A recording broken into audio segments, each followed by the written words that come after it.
3 মাসের স্থগিতাদেশ ছিল, সেই স্থগিতাদেশ থাকতে থাকতেই আপনার মনোনয়নটা নিশ্চিত হলো বা চূড়ান্ত হলো। বিএনপির মুক্তিযুদ্ধের ফেসটা এখন ফজলুর রহমান। অবরোধ, টায়ার জ্বালিয়ে বিক্ষোভ প্রদর্শন করছেন মনোনয়ন বঞ্চিতরা। চট্টগ্রামে তো প্রার্থী একজন সহ 2 জন গুলিবিদ্ধই হলেন। 8 রাউন্ড 237টা নমিনেশনের 5% জায়গা যদি ধরেন তাহলে তো 12টা 13টা সিট। দেশনেত্রী বেগম খালেদা জিয়া নিজেই 3টা সিট থেকে দাঁড়িয়েছে। উনি সুস্থ থাকলে, উনি শুধু একটা চেয়ারে বসে থাকলে এইসব গন্ডগোলে কিছুই পাবে না। বিএনপি দখলবাজি, চাঁদাবাজি এগুলোতে লিপ্ত হয়ে গেছে, এগুলোতে বিএনপির একটা নেতিবাচক ইমেজ পেয়েছে। জেল থেকে বেরিয়ে দেখেছে তার স্ত্রী ঠিক মতো সিরা কাপড় পরে থাকে, একটা শাড়ি নাই, তার সন্তানের অসুখ, সন্তানের চিকিৎসা করতে পারে না, বা হয়তো বা সে বাস স্ট্যান্ডে গিয়ে 10 টাকা চাঁদা তুলছে। এইটাকে যে মানুষ বড় করে দেখতেছে বা আপনারা বড় করে দেখতেছেন, যারা ব্যাংক দখল করছে তাদের ব্যাপারে বলেন না। আসসালামু আলাইকুম প্রিয় দর্শক, কথা বলছেন বিএনপির চেয়ারপারসনের উপদেষ্টা বহিষ্কৃত বা সকল ধরনের বিএনপির কার্যক্রম থেকে বহিষ্কারকৃত মুক্তিযোদ্ধা ফজলুর রহমান। 13 তারিখ নিয়ে তিনি কথা বলছেন, কোন পক্ষে অবস্থান করবেন এই বিষয়ে নানা প্রশ্ন করা হয়েছে তাকে। তো চলুন আমরা সরাসরি ভিডিও স্ক্রিনে চলে যাই, সেখানে বিস্তারিত দেখে আসি।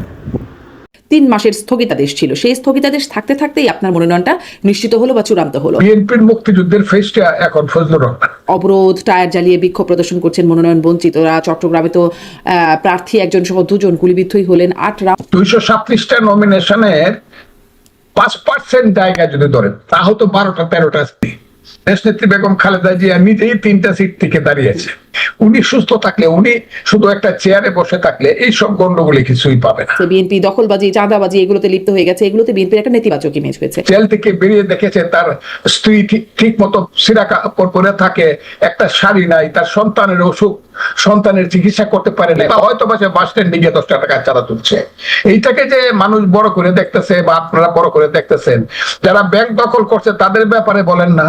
এই জামাতে ইসলাম, জামাতে ইসলাম মানে জামার মধ্যে ইসলাম, মনের মধ্যে না। ধরেন জাকসু, রাকসু, ডাকসু, চাকসু এগুলোতে কেন হলো এরকম? তাহলে আজকে আমার যদি যৌবন থাকতো তাহলে 1 বছরের মধ্যে তারা ফল করতো। এখন 1 বছরের মধ্যে ফল করবে কিনা জানি না, কিন্তু 2 বছরের মধ্যে ফল করবে তারা। সব মোল্লারা মিল্লা, সব ইসলামিক নামধারী দলগুলা মিলে 10% ভোট যদি পায় সেদিন, তখন তো আল্লাহ বিশ্বাস করতো না। এই জাসদের লোকটা এখন আইসা আল্লাহ ওলা হয়েছে এবং আমিরুল মুমিনিন হয়েছে। একটা সিটে দাঁড়ায় পাস করুক। এই দলের সাথে আপনার দল জোট করেছে, ক্ষমতায় গিয়েছে, তাদেরকে মন্ত্রিত্ব দিয়েছে, এখন এসে অভিযোগগুলো করলে এটা আওয়ামী লীগও গেছে 86 সনে। আসলে এরকমটা হয়ে যায় না, যখন কাজে লেগেছে তখন বন্ধু হয়েছে, এখন কাজে নাই। এখন 71 ছিল ভাইয়ে ভাইয়ে ঝগড়া, এবং ইন্ডিয়া লাগাইছিল। 71-এ মুক্তিযুদ্ধ হয় নাই, মুক্তিযুদ্ধ হয়েছে 47 আর 24। তোমরা যারা বলো এই রাজাকার আলবদরের বাচ্চারা, খুব সাবধান। প্রশ্ন হবে লাগামহীন, জানতে চাই, জানাতে চাই এই সময়ের পালস অফ পলিটিক্স। 237টি আসনে বিএনপির মনোনয়ন ঘোষণাকে কেন্দ্র করে ঘটছে বিক্ষোভ, সহিংসতার ঘটনা। বাকি তো আরো 63টি আসন আছেই। এবারে বিশেষভাবে উল্লেখযোগ্য, অসুস্থ অবস্থায় বেগম জিয়ার 3টি আসনের প্রার্থিতা এবং প্রথমবারের মতো তারেক রহমানের প্রার্থিতা। বাদ পড়েছেন হেভি ওয়েটদের অনেকেই। এসব আলোচনার সাথেই আলোচিত নিজ বক্তব্যের কারণে দলীয় পদ স্থগিত থাকা অবস্থায় মুক্তিযোদ্ধা অ্যাডভোকেট ফজলুর রহমানের মনোনয়ন। কিভাবে এবং কেমন হলো এই মনোনয়ন প্রক্রিয়া? মনোনয়ন ঘিরে বিক্ষোভ, সহিংসতার প্রভাব কেমন বিএনপির উপরে? মনোনয়ন তো হলো, নির্বাচন হবে, এসব নিয়ে আলোচনায় স্বপ্নধরা নিবেদিত পালস অফ পলিটিক্সে আমার আজকের অতিথি কিশোরগঞ্জ 4 আসনে বিএনপির প্রার্থী অ্যাডভোকেট ফজলুর রহমান। অ্যাডভোকেট ফজলুর রহমান, আপনাকে স্বাগত জানাচ্ছি পালস অফ পলিটিক্সে আমার আজকের আয়োজনে।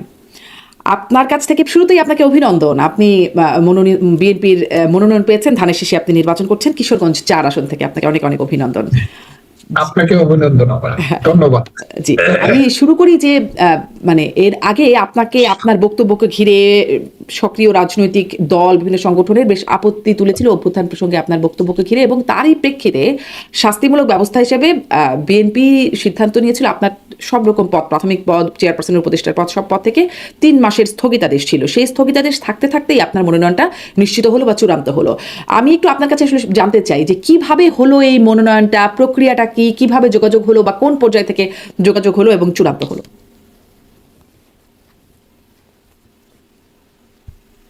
আপনাকে অসংখ্য ধন্যবাদ। এইবারের মনোনয়নে আমাদের দল বিএনপি দল হিসাবে 3টা ইনকোয়ারি বা ইনভেস্টিগেশন করেছে, সব এলাকাতে 3টা করে। তারপরে সরকারেরও 4টা ইনভেস্টিগেশন, এই 7টা মিলিয়ে ইটনামিটা মনষ্ট গ্রামে আমি যতটুকু জেনেছি তারা দেখতে পেয়েছে সবগুলোতেই আমার ব্যাপারটা একটা নিশ্চিত ভাবে এসেছে। যেমন এমনও এসেছে যে ফজলুর রহমান বিএনপি নেতা হিসাবে 93% এককভাবে হোল্ড করেছে, তার একক জনপ্রিয়তা বিএনপি হিসাবে। এ হলো কথাটা। কাজেই এইটা কোনোটাই 87 এর নিচে আসে নাই। প্রত্যেকটা ইনভেস্টিগেশন আমি যা শুনেছি, আমি দেখি নাই, আসে নাই। কাজে সমস্ত ইনভেস্টিগেশন আমার পক্ষে এসেছে এবং আমার পক্ষে আসার কারণে আমার নেতৃত্বের যে বিবেচনা বোধ, তারা তো আমার প্রতি ব্যক্তিগতভাবে কোনো অসন্তুষ্ট না। আমার একটা কথার জন্য বা একটা পয়েন্টের জন্য হয়তো আমাকে সাসপেন্ড করছিল, কিন্তু তারা তো আমার গণতান্ত্রিক অধিকারটাকে ওনারা কার্টেল করবেন না। কারণ আমাদের দেশ নেত্রী বেগম খালেদা জিয়া এবং জনাব তারেক রহমান আমাদের নেতা, তারা খুব বিবেচনা করেই আমাকে মনোনয়নটা দিয়েছে।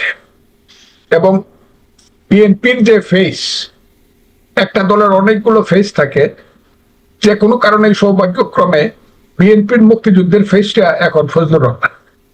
কাজে তারা মনে করেছে ইয়েস, এটা একটা প্ল্যাটফর্ম, একটা লিবারেল ডেমোক্রেটিক দল, কাজে এই দলে অনেক অনেক রকমের মানুষ থাকবে, অ্যাডজাস্ট এবং কম্প্রোমাইজ করেই চলতে হবে। তারা বিভিন্ন চিন্তা থেকে তারা আমাকে মনোনয়নটা দিয়েছে বলে আমি মনে করি, এবং এই কারণে তাদের প্রতি, দলের প্রতি, দেশনেত্রী খালেদা জিয়া এবং আমাদের নেতা তারেক রহমানের প্রতি আমি কৃতজ্ঞতা প্রকাশ করছি। এর জন্য কি আপনাকে কোনো যোগাযোগ করতে হয়েছে দলের সাথে এই মনোনয়ন পাওয়ার জন্য?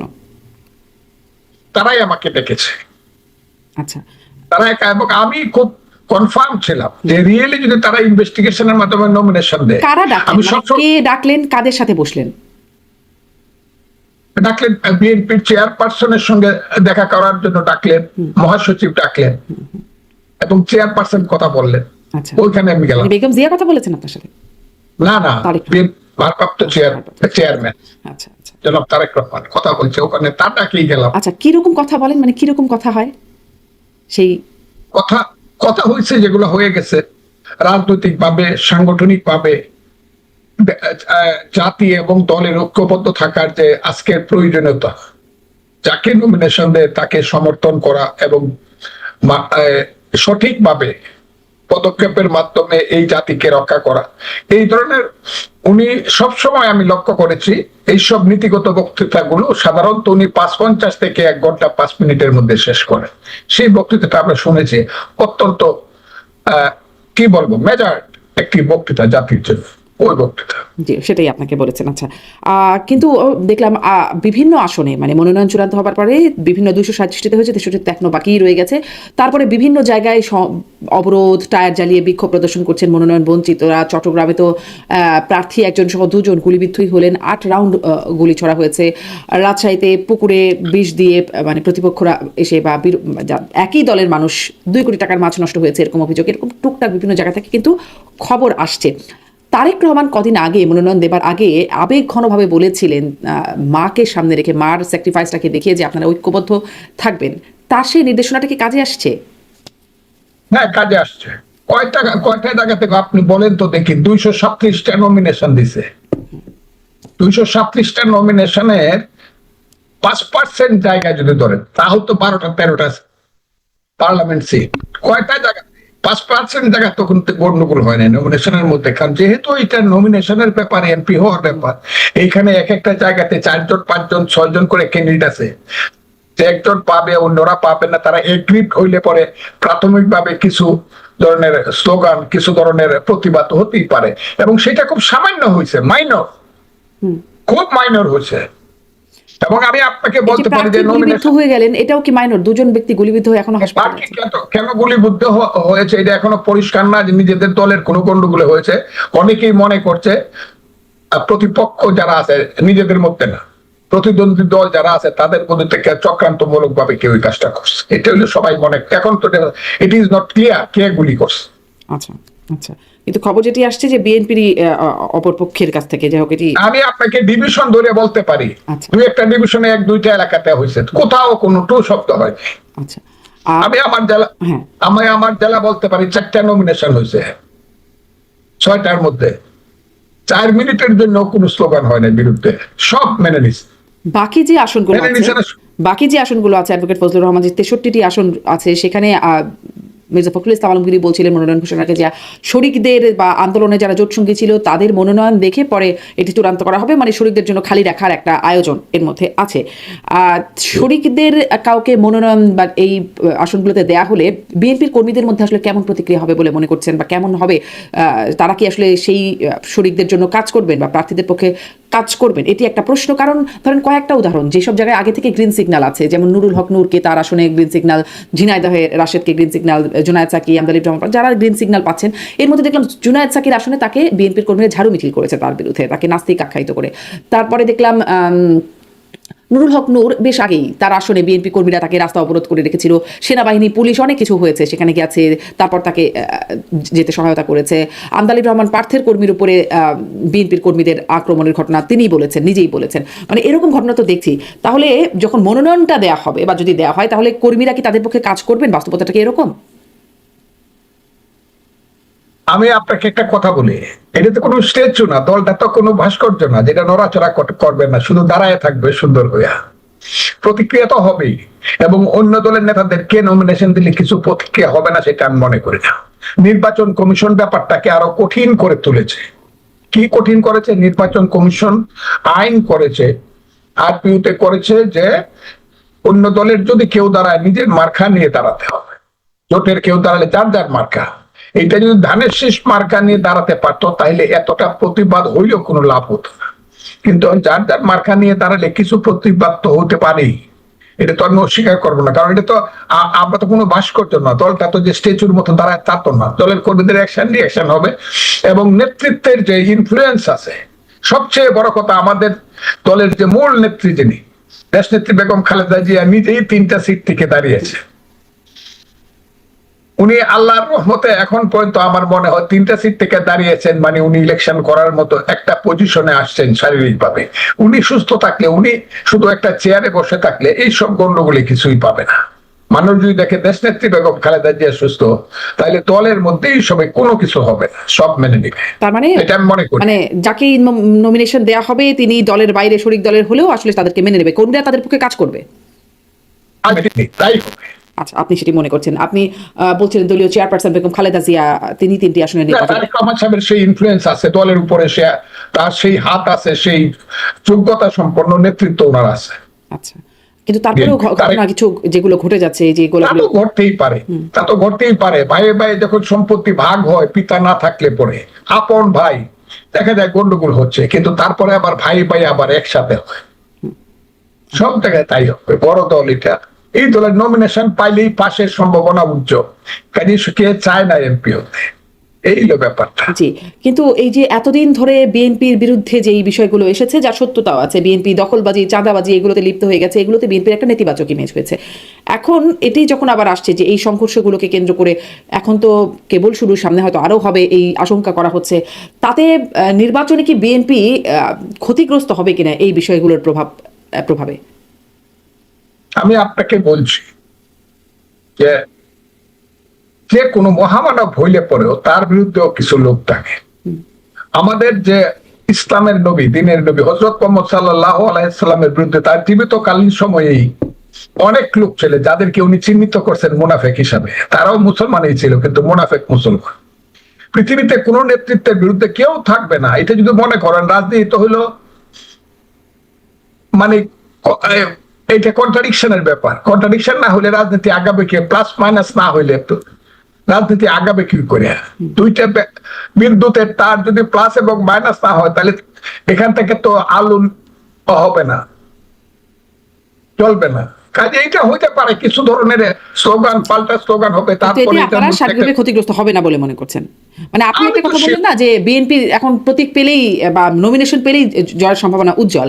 এই বিষয়টা ছিল যখন আমরা 24-এর নির্বাচন, আমি যাকে বলা হয় নির্বাচন দেখলাম, তখন আওয়ামী লীগের নমিনেশন নৌকা পেলেই সে জিতবে, বা ধরুন তার আগে স্থানীয় নির্বাচন যখন হলো তখনও এরকম নৌকা প্রতীক পেলেই জিতবে বলে নৌকার ভিতরেই তখন একটা গন্ডগোল শুরু হয়ে গেল এবং ব্যাপক সহিংসতার ঘটনা ঘটেছিল।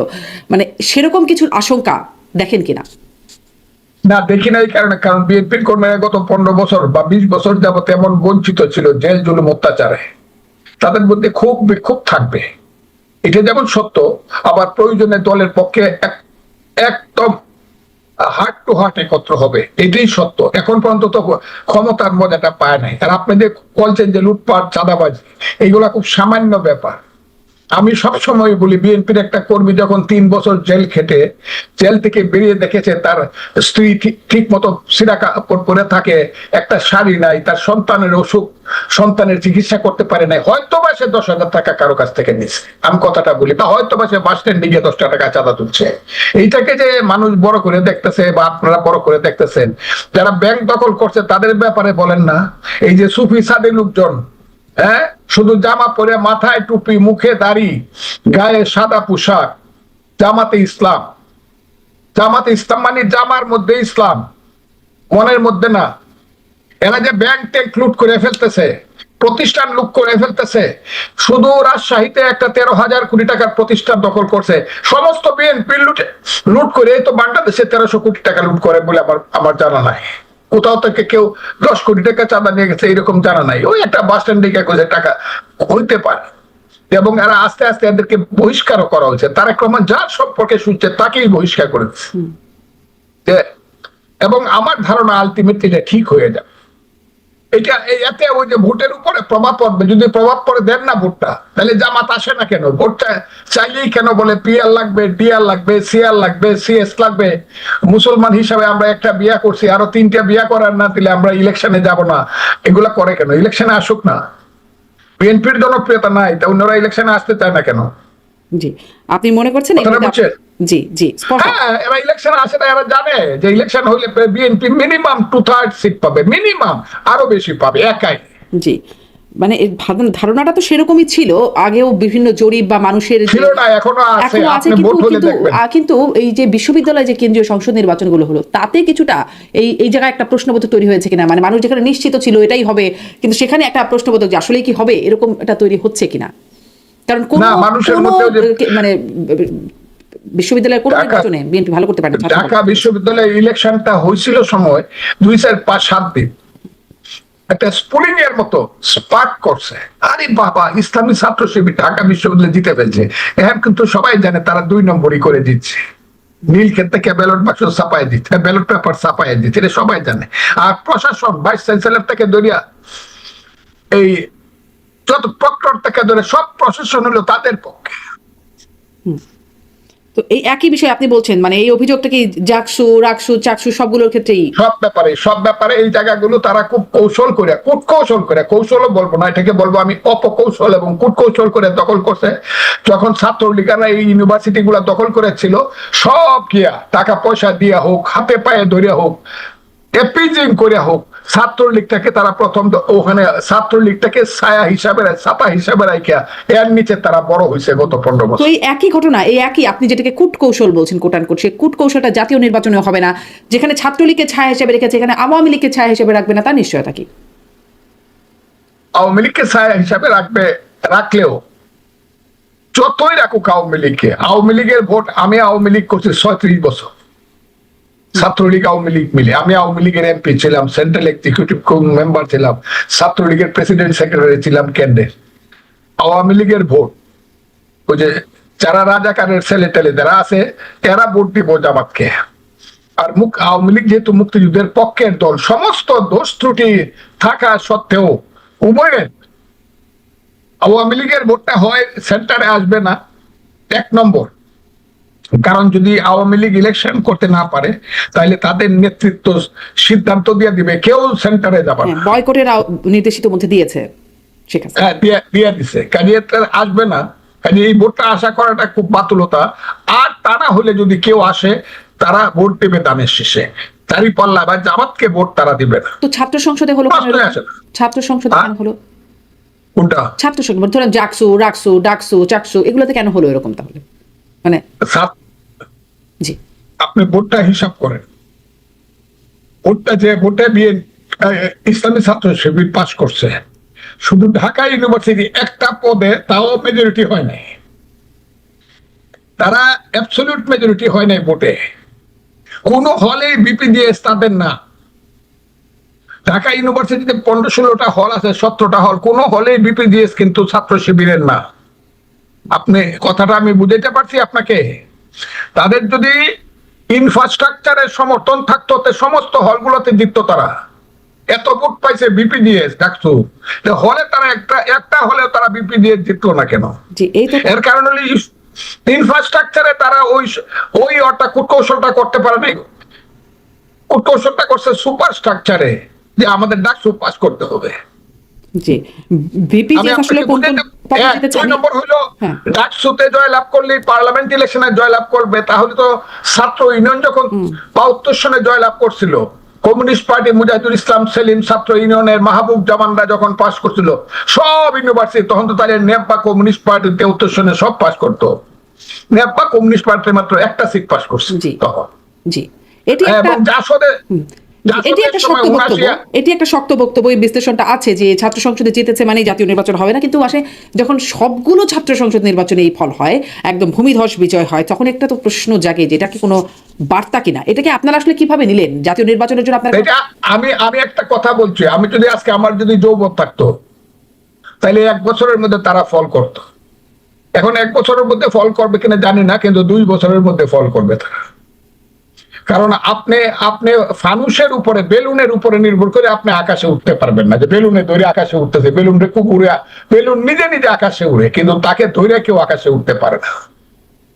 আমি আপনাকে খুব ক্লিয়ারলি বলি, ফানুস বা বেলুনের মতো আদর্শের উপরে দাঁড়ায়, মধ্যযুগীয় বর্বর আদর্শের উপরে দাঁড়ায় কেউ এই দেশে বেশি দিন, মুক্তিযুদ্ধের বাংলাদেশে বেশি দিন টিকতে পারবে না। কথাটা খুব ক্লিয়ার, মানুষ বুঝে নিতে, তো মানুষ বুঝতে বুঝতেই শেখ হাসিনা এমন ভাবে জিনিসটাকে আচ্ছন্ন করে রাখছিল, এমন ভাবে প্রচ্ছন্ন করে রাখছিল, মানুষ বুঝার আগেই দেখা গেছে শিবির পাশে। কারণ এরা তো 15 বছর যাবত এই কাজটা করছে, এবং সিটে, পার্লামেন্ট সিটেও কাজ করছে। কিন্তু পার্লামেন্ট সিটে আমি চ্যালেঞ্জ করলাম 10% ভোট পাইতে সবাই মিল্লা, সব মোল্লারা মিল্লা, সব ইসলামিক নামদারি দলগুলা মিলে 10% ভোট যদি পায়, সেদিন আমার জিজ্ঞাসা করেন যে ফজলুর রহমান এটা কেন বলছিলেন আপনি? ইলেকশন করুক না, করেন কেন? মানুষ এখন এবং এটা বুঝে ফেলছে। প্রথম যখন 5ই আগস্ট হয়েছে, 2 মাস পর্যন্ত আমিরে জামাতকে বলছে হে আমিরুল মুমিনিন, উনি হলেন আমিরুল মুমিনিন ডাক্তার শফিকুর রহমান। পরে ফজলুর রহমানের মতো হতবাগারা যখন বলছে আমিরুল মুমিনিন রে কিন্তু আমি চিনি রে, উনি কিন্তু সাদা দাড়ি আর যত দেখাইতেছে সাদা চুল, উনি কিন্তু আমার 10 বছরের ছোট। আমি ফজলুর রহমানের, আমার জন্ম 48-এ, ওনার জন্ম কিন্তু 58-তে। আমার কথাটা খুব বোঝাচ্ছে। উনি মাহমুদুর রহমান মান্নাদের কর্মী। আমি গিয়ে মাহমুদুর রহমান মান্নার আমি পাশাপাশি বক্তৃতা করছি, তখন দেখছি ইন্টারমিডিয়েটে পরে দৌড়াদৌড়ি করে। জাসদ ছাত্রলীগ করতো, জাসদ ছাত্রলীগ করতে সময় there is no God, no God. তখন তো আল্লাহ বিশ্বাস করতো না। এই জাসদের লোকটা এখন এসে আল্লাহ হয়েছে এবং আমিরুল মুমিনিন হয়েছে। একটা সিটে দাঁড়ায় পাস করো। আমি যখন বলছি এই 71-কে যারা অস্বীকার করো, 71-এ কোনো যুদ্ধ ছিল না, মুক্তিযুদ্ধ ছিল না, 71 ছিল ভাইয়ে ভাইয়ে ঝগড়া, এবং ইন্ডিয়া লাগাইছিল। 71-এ মুক্তিযুদ্ধ হয় নাই, মুক্তিযুদ্ধ হয়েছে 47 আর 24। তোমরা যারা বলো এই রাজাকার আলবদরের বাচ্চারা, খুব সাবধান। যেদিন থেকে ফজলুর রহমান বলা শুরু করছে, এখন তাদের ফেস গুলা মানুষের সামনে উদ্ভাসিত হয়েছে। ও এরা হইলো ওই সেই গোলাম আজম, সেই টিক্কা খান, যে গোলাম আজম টিক্কা খানের পায়ে ধরে বলছিল হুজুর আপনি কোনো চিন্তা করবেন না, আমরা সব ঠিক করে দেব। আলবদর রাজাকার সৃষ্টি করে 30 লক্ষ লোককে হত্যা করতে যারা সহযোগিতা করেছিল, 2 লক্ষ মা বোনের ইজ্জত যারা ধ্বংস করতে সহযোগিতা করেছিল, শত শত বুদ্ধিজীবী মুনির চৌধুরী থেকে ধরে আলিম চৌধুরী থেকে ধরে গিয়াসউদ্দিন থেকে ধরে সেই দলের সাথে আপনার দল জোট করেছে, ক্ষমতায় গিয়েছে, তাদেরকে মন্ত্রিত্ব দিয়েছে। এখন এসে অভিযোগগুলো করলে এটা আওয়ামী লীগও গেছে 86 সনে, এগুলো আওয়ামী লীগ করেন না। এখন এই দাবি করছে না, আপনারা এখন মানে তাদের বিরুদ্ধে অভিযোগ করছেন। এই অভিযোগগুলো তখনও ছিল, কারণ এটা 71-এর ঘটনা। আপনারা 2001-এ তাদের সাথে জোট করে ক্ষমতায় গিয়ে একদম মন্ত্রিত্ব পর্যন্ত মানে বিএনপি দিয়েছে আমি বলছি। তো এখন এসে যখন এই অভিযোগ বলেন, তখন আসলে এরকমটা হয়ে যায় না, যখন কাজে লেগেছে তখন বন্ধু হয়েছে, এখন কাজে নাই, এখন এই অভিযোগগুলোকে আবার সামনে নিয়ে আসছেন। সম্রাট শাহজাহানের যখন শক্তি ছিল, তখন আওরঙ্গজেব তার কাছে গিয়ে মাথা নত করে দাঁড়াইছে দাক্ষিণাত্যের হিসাবে। কিন্তু আওরঙ্গজেব যখন মনে করছে রাষ্ট্র ক্ষমতা আমাকে পাইতে হবে, তখন সম্রাট বাপরে বন্দি করছে, ভাইদেরকে হত্যা করছে, রাষ্ট্র ক্ষমতা কিন্তু সেই জিনিস। ওই 2001 সনে আমার সঙ্গে তার মিল হয়েছিল বলেই 2025 সনেও তার সঙ্গে আমার মিল রেখে চলতে হবে, যেখানে আমরা বুঝতেছি সে তার অরিজিনালটা ভুলে নাই, সে 71-কে ভুলে নাই। আমরা কি সেই জায়গাতে যাব? আমরা তো শহীদ জিয়া তো না, সে শহীদ জিয়ার দলে গিয়েছিল, মানে স্বাধীনতা বিরোধীটা আসলে আসলে এটা একটা রাজনৈতিক টার্ম হয়ে দাঁড়িয়েছে যে 2001 সালে যখন ওই আওরঙ্গজেবার ঘটনা বলছিলেন, যখন দরকার ছিল রাষ্ট্র ক্ষমতার জন্য তখন গেছেন, এখন দরকার নাই, এই জন্য এখন ওই বিষয় টার্মটাকে ক্যাশ করছেন। এখন আমি আপনাকে বলি, তারা যখন তাদের রূপে আত্মপ্রকাশ করছে 2001 সনে, কিন্তু তারা তাদের রূপে আত্মপ্রকাশ করে নাই। তারা বলে নাই যে 71 ভুল ছিল, মানে 71 ইতিহাস তখন স্বাধীনতা বিরোধী ছিল, কিন্তু 71 কে অস্বীকার করে এরকম স্পষ্ট ভাবে যেটাকে পূর্ব পাকিস্তান বা বাংলাস্তান বানাবো। আমরা কি শুধু একটা আন্দোলন করছি একটা ইলেকশন করার জন্য? 5ই আগস্টের পরে যারা শুরু করলো, যারা মুক্তিযুদ্ধ করছিল অস্ত্র হাতে নিয়ে, তারা আল্লাহর কাছে মাপ চাও, তখন তাদের আসল রূপটা বাইরে আসছে। তখন থেকে এই দেশের মানুষ সাবধান হয়েছে, এবং সাবধান করতে গিয়ে এইসব ফজলুর রহমানের মতো হতভাগাদের মৃত্যুর ঝুঁকি নিতে হয়েছে। এখন সব পরিষ্কার বাংলাদেশে যে আলবদর রাজাকারের ভবিষ্যৎ বংশধরকে ভোট দেওয়া যাবে না। করে দেখে ভোটটা খুব ক্লিয়ার, এটা হবে না। হ্যাঁ, বিএনপি তাদের সাথে করছে, আওয়ামী লীগও করছে, প্লাস মাইনাস করে, তখন পলিটিক্সটা তখন ক্লিয়ার ছিল না। Clear must be clear politics. যে পলিটিক্সটা জামাত শুরু করছে, গিয়েছিল, যদি সেইটাই যদি ভিত্তি হয় তাহলে তো ক্লিয়ারই তো ছিল। মানে বরং তখন যাদেরকে আপনারা বঞ্চিত দিয়েছেন তাদের বিরুদ্ধে সরাসরি যুদ্ধাপরাধের অভিযোগ ছিল। কিন্তু জিনিসটা হলো এখন যেটাতে জামাত নিজেরাই আনছে, 71 ঠিক ছিল না বেঠিক ছিল, সঠিক ছিল না বেঠিক ছিল, কথাটা খুব বোঝার চেষ্টা করেন। 71 যারা মানে তারা একদিকে থাকবে, 71 সঠিক ছিল। 71 যারা মানে না তারা আরেকদিকে থাকবে। আমরা হলাম 71 সঠিক ছিল সেটার পক্ষে। জি, এখন আপনাদের এই অবস্থান, মানে 2001 সালে অবস্থান ভিন্ন হলেও এখন এই অবস্থান। এবং এই অবস্থান না থাকলে পরে বাংলাদেশ থাকবে না, বাঙালি জাতিসত্তা থাকবে, কিন্তু বাঙালির জাতি রাষ্ট্র থাকবে না। আমি আপনাকে বলে দিলাম, বাঙালির কোনোদিন রাষ্ট্র ছিল না, বাঙালি জাতিসত্তা ছিল। সেই পাল বংশের আমল থেকে, পুণ্ডবর্ধন থেকে ধরিয়া এখন থেকে কত বছর,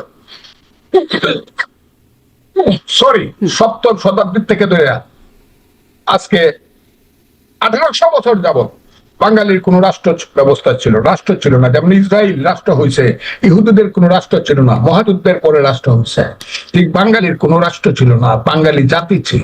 সেই যে জাতি রাষ্ট্রটা আমরা সৃষ্টি করছি, সেটা আমাদের ওই যে পূর্বপুরুষরা রক্ত দিছে। আর বড় কথা নাই বা বললাম, সেই আমাদের সেই উসমান খা, নগরের উসমান খা, সেই আমাদের ব্রিটিশের বিরুদ্ধে যুদ্ধ করা প্রথম ব্যক্তি ফকির মজনু শাহ, সেই যুদ্ধ করা রংপুরের নুরুল দিন, যারা রক্ত দিয়ে পদ্মা মেঘনা যমুনার পানি লাল করেছে, সেই তিতুমির সূর্য সেন। এবং মডার্ন পলিটিক্সে আইসা দেখা গেল আমাদের সেই নেতারা, দেশবন্ধু চিত্তরঞ্জন দাস, শেরে বাংলা একে ফজলুল হক, হুসেন শহীদ সোহরাওয়ার্দী, নেতাজি সুভাষ বোস, মৌলানা আব্দুল হামিদ খান ভাসানী, বঙ্গবন্ধু শেখ মুজিবুর রহমান, এই যে বাঙালি জাতিসত্তাকে আস্তে আস্তে, এর মধ্যে একটা ভুল হয়েছে 47 সনে, বাঙালি জাতিসত্তাকে 2 ভাগ করে বাঙালি জাতিসত্তা ধ্বংস করার সাংঘাতিক বড় বাজে পদক্ষেপ নিয়েছিল গান্ধী এবং জিন্নাহ। কারণ তারা মনে করছিল বাঙালিরা যদি এক থাকে, বাংলা যদি এক থাকে, কলিকাতা যদি এক থাকে, তাহলে এরা শাসন করবো ভারতবর্ষ। বহু চক্রান্ত করে বাংলাকে ভাগ করছে, বাংলা ভাষাকে ভাগ করছে, বাংলা সংস্কৃতিকে ভাগ করছে। 40 কোটি মানুষ আমরা বাঙালি জাতি, সারা পৃথিবীতে আমাদের অবস্থান হলো 4 নম্বরে, সেই 5 নম্বরে। সেই বাঙালি জাতি আমরা যুদ্ধ করছি, যুদ্ধ করে করে রক্ত ঢালছি ব্রিটিশ আমলে। আমাদের মায়েরা বোনেরা নীল সাহেবদের অত্যাচারে কেঁদে কেঁদে ছড়া বলেছে, ছেলে ঘুমালো পাড়া জোড়ালো বর্গি এলো দেশ। সেই ক্ষুদিরা গত 17 বছরের শিশুরা একবার বিদায় দে মা ঘুরে আসি বলে ফাঁসির মঞ্চে গেছে। সেই চট্টগ্রামের একজন স্কুল মাস্টার সূর্য সেনের মতো লোকেরা পাহাড়ে গিয়ে যুদ্ধ করছে। সুভাষের মতো একজন ব্যক্তি দেশ থেকে দেশান্তরিয়া বিশ্বকে কাঁপাইয়া দিয়া। অ্যাডভোকেট ফজলুর রহমান, আপনি খুবই দারুণ করে আসলে বলছেন, কথাগুলো অনেকক্ষণ ধরে শোনার মতো। আপনার যে উপস্থাপন, এই ইতিহাসটা আবার এক একজন এক এক রকম ভাবে উপস্থাপন করে, এবং সবচেয়ে মানে যেটি বলার মতো বিষয় সেটা হচ্ছে যে এই ইতিহাসে সে 47 থেকে 2025 সাল পর্যন্ত যদি কোনো ভুল করে থাকেন, যদি কারো মনে কষ্ট দিয়ে থাকে, তার জন্য জামায়াত ইসলামের আমির নিঃশর্ত ক্ষমা চেয়েছেন সবার কাছে। সেটিকে কি মানে সেই ক্ষমাটাকে আপনারা আমলে নিচ্ছেন কিনা? আমি একটা কথা বলি, পৃথিবীতে কোন রাজনৈতিক দল যদি সবচেয়ে বেশি মিথ্যা কথা বলে, ফজরের নামাজ পড়া থেকে মিথ্যা কথা বলা শুরু করে, আর রাতে ঘুমানোর পর্যন্ত যে মিথ্যা কথা, যে দল মিথ্যুক, আমি মিথ্যাবাদী যে দলটা বলবো, সেই দলটার নাম হলো জামাতে ইসলাম। একদম তাদের নেতা মওদুদির থেকে ধরে 1940 সালে যখন তাদের প্রতিষ্ঠা হয়েছিল, যার বয়স এখন, যে দলের বয়স এখন 75 বছর, এরা মিথ্যাবাদী। এরা পাকিস্তান সমর্থন করে নাই, বাংলাদেশ সমর্থন করে নাই, আবার যখন ইতিহাস কইব আমরাই সমর্থন করছি, মৃত্যু। এবং একটা জেনারেশন, দুইটা তিনটা জেনারেশনকে এরা ধ্বংস করে দিচ্ছে মিথ্যা কথা বলে বলে। ওই পবিত্র ধর্মের নামে তাদেরকে স্বপ্ন দেখায় দেখায় শেষ করে দিচ্ছে বাংলাদেশটাকে। আমি এদের কথা, আমি তাদেরকে চ্যালেঞ্জ করছি, দুইটা চ্যালেঞ্জ করছি আমি জামাতের আমিরকে, বড় কথা বললেন না, আমার সাথে বসেন, আমি আপনার চেয়ে 10 বছরের বড়। আমি যখন এমসি কলেজে বক্তৃতা করতাম, ওই সিলেটে উসমানী মেডিকেল কলেজে যখন আমার কর্মীরা আমি ভিপি বানাইতে যাইতাম, তখন ওরা পিছনে পিছনে দৌড়াইতো ওদের ভিপি। আমি যাকে চাইছি সে হয়েছে মেডিকেল কলেজে উসমানী কলেজের ভিপি, আমি যাকে চাইছি সিলেটে সে হয়েছে মদন মোহন কলেজের ভিপি। অনেক বছর আগের কথা, এখন তো আসলে অনেক কিছু পরিবর্তন, এখন তরুণ নেতৃত্ব। আমি চ্যালেঞ্জ করছি যে বসেন, বসে না, আবার বলছি ইলেকশন করতে চান আপনি সিলেটে ইলেকশন, আমি তাদের অন্যদের কথা বলবো না। সিলেটে প্রথম ইলেকশন করছে সদরে, ভোট পাইছে 17,000, 1991 সন। 1996 সনে ভোট করছে, ভোট পাইছে 18,000। 2001 সনে ভোট করছে দাঁড়িপাল্লা লইয়া, ভোট পাইছে তার এলাকাতে কোলাউড়াতে 11,000। 17 আর 18 কত হইলো? 35 আর 11 46,000 ভোট। আমিও ফেল করছি, কিন্তু আমি হলে 1 লাখ ভোট পাইছি একবারে। উনি 3 বার ইলেকশন করে আমার ভোটের অর্ধেক ভোট তো হয়েছে না। আমার কথাটা খুব বোঝায়, ও তো মানে বড় কথা বলা ভালো না তো। আমি বলছি দাঁড়ান, কোন সিটে দাঁড়াবেন? যদি আমার দল আমাকে নমিনেশন দেয়, আপনারা যে বড় কার বিরুদ্ধে দাঁড়াইতে বলেন? জি, এটি আপনার বিশ্লেষণ। এই দেশের মানুষ, একটা কথা আপনাকে বলি, কোনোদিন যদি জানে আলবদর রাজাকার আল শামসের বংশধর, তাদেরকে ভোট দিবেন। জি, কিছু মানুষ ভোট দিতে পারে, এই দেশের মেজরিটি মানুষ মানে স্বাধীনতা বিরোধীকে ভোট দেবেন। আমি চ্যালেঞ্জ করলাম, দুইটা একটা মানুষ ফাঁকে ফাঁকে ফাঁস করে আইসা পড়ে, সেটা ভিন্ন কথা। তাও বিএনপির মতো রাজনৈতিক দলের সহায়তা নিয়ে, আওয়ামী লীগের মতো রাজনৈতিক দলের সহায়তা। স্পষ্ট আপনার বিশ্লেষণ, আপনার বক্তব্য স্পষ্ট। একটু আসি যে আপনি বলছেন আপনি 36 বছর রাজনীতি করেছেন, আওয়ামী লীগের মনোনয়নে ছিলেন, আপনি এমপি হয়েছেন, কিন্তু মানে এটার কারণে মানে অনেকেই ভাবে আপনি এখনো আওয়ামী লীগেরই প্রতিনিধিত্ব করছেন, বিএনপিতে এসে আপনি আওয়ামী লীগের পারপাস সার্ভ করছেন। এই প্রসঙ্গে আপনি কি বলবেন? এটা নিয়ে অনেক প্রচারণা আছে, আপনি নিজেও সেটি শুনেছেন নিশ্চয়ই, আপনি এই বিষয়ে আপনার কি বক্তব্য? এটা যদি করতাম, আমার দল তো আমাকে নমিনেশন দিত না। আপনি বুঝেন, আমার দলের নেতৃত্ব বুঝে না যে আমি আওয়ামী লীগের না, আমি মুক্তিযুদ্ধের পারপাস সার্ভ করতেছি, এবং এটা আমি সার্ভ করে যাবই। এতে আমি এমপি হই না হই, জীবন থাকুক বা না থাকুক, আমি মুক্তিযুদ্ধ ছাড়বো না। মুক্তিযুদ্ধ এই জাতির, 1000 বছরের বাঙালি জাতির সবচেয়ে বড় অর্জনের নাম হলো মুক্তিযুদ্ধ। আমি সেই মুক্তিযুদ্ধ ছাড়বো না। আমি যুদ্ধে গেছি, পাশের ছেলেটা লাফ মেরে গুলি খায় পড়ে গেছে, আমাকে বলে গেছে মামা মারে দেখো, সেই মা পাগল হয়ে মারা গেছে, আমি তাকে ভুলে যাব? সেই মুক্তিযুদ্ধকে ভুলে যাব? আমার এলাকা হলো হাওর অঞ্চল। হাওর অঞ্চলে একটা ছেলে হচ্ছে বীরুত্তম জগৎজ্যোতি দাস, ওই আজমেরিগঞ্জের জলসুকা নামক একটা জায়গাতে যুদ্ধ হয়েছিল পাক বাহিনীর দ্বারা। যখন তারা ঘেরাও হয়ে গেছে, তখন সে তার সমস্ত, সে ছিল কমান্ডার, 50-51 বলল তোরা যা, আমি কাভারিং ফায়ার দিয়ে আটকায় রাখি পাকিস্তানি বাহিনীকে, তোরা পাইছে যা, আমার মৃত্যু হবে। শেষ গুলিটি পর্যন্ত করার পরে সে পাক বাহিনীর গুলিতে, হানাদার বাহিনীর গুলিতে আজমেরিগঞ্জে মারা গেল। তার লাশটা বট গাছে টাঙ্গায় লইলো, পয়চা পয়চা পড়ছে। আমি সেই জগৎজ্যোতি দাসের মুক্তিযুদ্ধকে ভুলে যাব? আমি মহাপাপী হব না? আমি ওই যে 7 লক্ষ মানুষ মরছে, শুধু শরণার্থী ক্যাম্পে 7 লক্ষ মানুষ মরছে, শিশু নারী, আমি সব ভুলে যাবো। আমার সব ভুলে দিতে হবে, কেন ভুলে যাবো আমি? জি, আপনার মানে আমার মুক্তিযুদ্ধের চেয়ে যদি উন্নত কেউ দেখাইতে পারে তাকে, তাও আমি মুক্তিযুদ্ধের ব্যাপারে চিন্তা করব। এখন পর্যন্ত বাঙালি জাতি বনে মুক্তিযুদ্ধের মতো ইতিহাসের গৌরব আর কোনোদিন আসবে না। অ্যাডভোকেট ফজলুর রহমান, অনেক ধন্যবাদ। কিন্তু এই যে ধরেন মাদারীপুর 1 আসনে একটি প্রার্থিতা বাতিল হয়েছে, একজনের, মাদারীপুর 1 আসনের কামাল জামান মোল্লারের প্রার্থিতা স্থগিত হয়েছে, এবং দেখা যাচ্ছে তিনি তার বক্তব্যে জয় বাংলা বলে ফেলেছেন স্লোগান, এবং এটিও একটা আলোচনা এসেছে যে তিনি আসলে জয় বাংলার পারপাস সার্ভ করছেন, জয় বাংলা স্লোগান দেওয়ার কারণে তার মানে এই অবস্থা হলো। এবং কেন যে প্রার্থিতা বাতিল হয়েছে এটি কোনো স্পষ্ট ব্যাখ্যা আসলে দলের পক্ষ থেকে আসে নাই। এই যে জয় বাংলা স্লোগান দিয়ে একটা বিপাকে পড়া, আপনি দীর্ঘদিন 36 বছর ধরে আওয়ামী লীগের রাজনীতি করেছেন, বা মুক্তিযুদ্ধের সময় স্লোগান দিয়ে আপনারা মুক্তিযুদ্ধের সময় ছিল জয় বাংলা স্লোগান মুখে মুখে, এখন কখনো মুখ ফসকে বেরিয়ে গেলে এরকম কোনো কনসিকুয়েন্স ভোগ করতে হবে কি মনে করেন? বেরিয়ে যাওয়ার সম্ভাবনা আছে? আচ্ছা, আমি যদি বলি যে আওয়ামী লীগ যখন ক্ষমতায় ছিল 15-16 বছর, যখন ফারুক খানের মুখ থেকে, আমি এই নামটাই বললাম, কর্নেল ফারুক খানের মুখ থেকে আমি যখন জয় বাংলা স্লোগান শুনছি, যে ফারুক খান ক্যাপ্টেন থাকাকালীন সময় 71-এ পাকিস্তানের পক্ষে যুদ্ধ করছে আর্মি হইয়া, আমি চ্যালেঞ্জ করলাম, এটা চ্যালেঞ্জ। তাহলে ফারুক খান জয় বাংলা স্লোগান দিয়ে তো জয় বাংলা স্লোগানটাকে অপবিত্র করে ফেলছে। সালমান রহমানরা স্লোগান দিছে, ব্যাংক লুটেরা যারা 36,000 কোটি টাকা লুট করছে সালমরা জয় বাংলা স্লোগান দিছে, কত রাজাকারের ছেলেরা জয় বাংলা স্লোগান দিছে। এটা তো আওয়ামী লীগের একটা মানুষ মনে করে জয় বাংলা স্লোগানটা মানে লুটপাটের একটা, ওই মানুষকে গুম করার জন্য স্লোগানটা দেওয়া হয়েছে। এইটার ব্যাপারে মানুষের একটা অ্যালার্জি কাজ করে। আমি খুব ক্লিয়ারলি বললাম, জয় বাংলা স্লোগানটা এক সময় ছিল বাঙালি জাতির শ্রেষ্ঠ স্লোগান 71-এ। মুক্তিযোদ্ধা গুলি খায় মারা গেছে, জয় বাংলা কয়ে মারা গেছে, এটা যেমন সত্য, এই স্লোগানটাকে কিন্তু আওয়ামী লীগ ধ্বংস করছে। দেখা যাক কখন গিয়ে আবার এই স্লোগানটা মানুষ দেয়, সেটার জন্য আরো অনেক অপেক্ষা। এই কথাও বলা হচ্ছে যে মুক্তিযুদ্ধের চেতনা, যেটি নিয়ে আপনি আসলে গর্ববোধ করে এতক্ষণ একটা খুব আবেগী কথা বলেন, আপনি সবসময় বলেন, আমরা খুব মানে মুগ্ধ হয়েই শুনি সেই কথাগুলো, কিন্তু সেই চেতনা, মুক্তিযুদ্ধের চেতনা, সেটিকেও আওয়ামী লীগ এভাবে নষ্ট করেছে বলে আওয়ামী লীগের বিরুদ্ধে অভিযোগ করা হয় যে তারা যাবতীয় অপকর্ম আপনি যেগুলো বলছিলেন যে সেগুলো মুক্তিযুদ্ধের চেতনার কথা বলেই তারা। হ্যাঁ, মুক্তিযুদ্ধটা তখন আমি মুক্তিযুদ্ধের চেতনাকে বর্জন করবে না, আমার কথাটা বুঝবেন। আমি স্লোগানটা যেটা আর মুক্তিযুদ্ধ যেটা, দুইটা কিন্তু এক জিনিস না। স্লোগান হলো মুক্তিযুদ্ধের একটা পার্ট, যে স্লোগানটা সামনে আসছে। আর মুক্তিযুদ্ধের কথাটা যেটা যখন বলা হলো এই দেশে কোনো মুক্তিযুদ্ধ হয় না 71-এ, আপনি যার সাথে কথা বলতেছেন এই হতভাগা মানুষটা মৃত্যুর ঝুঁকি নিয়ে বলছে, এই আলবদর রাজাকারের বাচ্চারা মুক্তিযুদ্ধ কিন্তু হয়েছে। মুক্তিযুদ্ধকে বাঁচায় না রাখলে বাংলাদেশ থাকবে না। কারণ মুক্তিযুদ্ধের আগে বাংলাদেশের নাম কি ছিল? পূর্ব পাকিস্তান।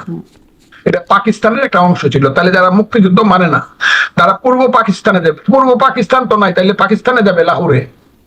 যারা ডাকসুতে পাশ করলে লাহোরে মিষ্টি খায়, এরা ওখানে যাবে তো। আমি বলতেছি মুক্তিযুদ্ধটা একটা বাঙালি জাতির শ্রেষ্ঠ অর্জন, একটা দুইটা স্লোগান। এই ব্যাপারে মানুষের সেন্টিমেন্ট আছে। জি জি, এই ব্যাপারে মানুষের সেন্টিমেন্ট আছে। এমনকি আমি আপনাকে বলি, আমি যখন 1999 সনে প্রথম দল করলাম এককভাবে, কাদের সিদ্দিকী প্রেসিডেন্ট, আমি জেনারেল সেক্রেটারি, কৃষক শ্রমিক জনতা লীগ। কাদের সিদ্দিকীর মতো মানুষ, ফজলুর রহমানের মানুষ 99 সন থেকেই জয় বাংলা স্লোগান ছাড়ে দিছে। তখন আওয়ামী লীগ ক্ষমতায়। কেন ছাড়ছে? আমরা দেখছি যাদের মুখে মুক্তিযুদ্ধের সবচেয়ে বড় স্লোগানটা, এরা হলো স্বাধীনতা বিরোধী। যা হোক, সেই প্রশ্নটা আপনি যদি আনেন আমি খুব বিব্রত হব, আপনিও বিব্রত হবেন।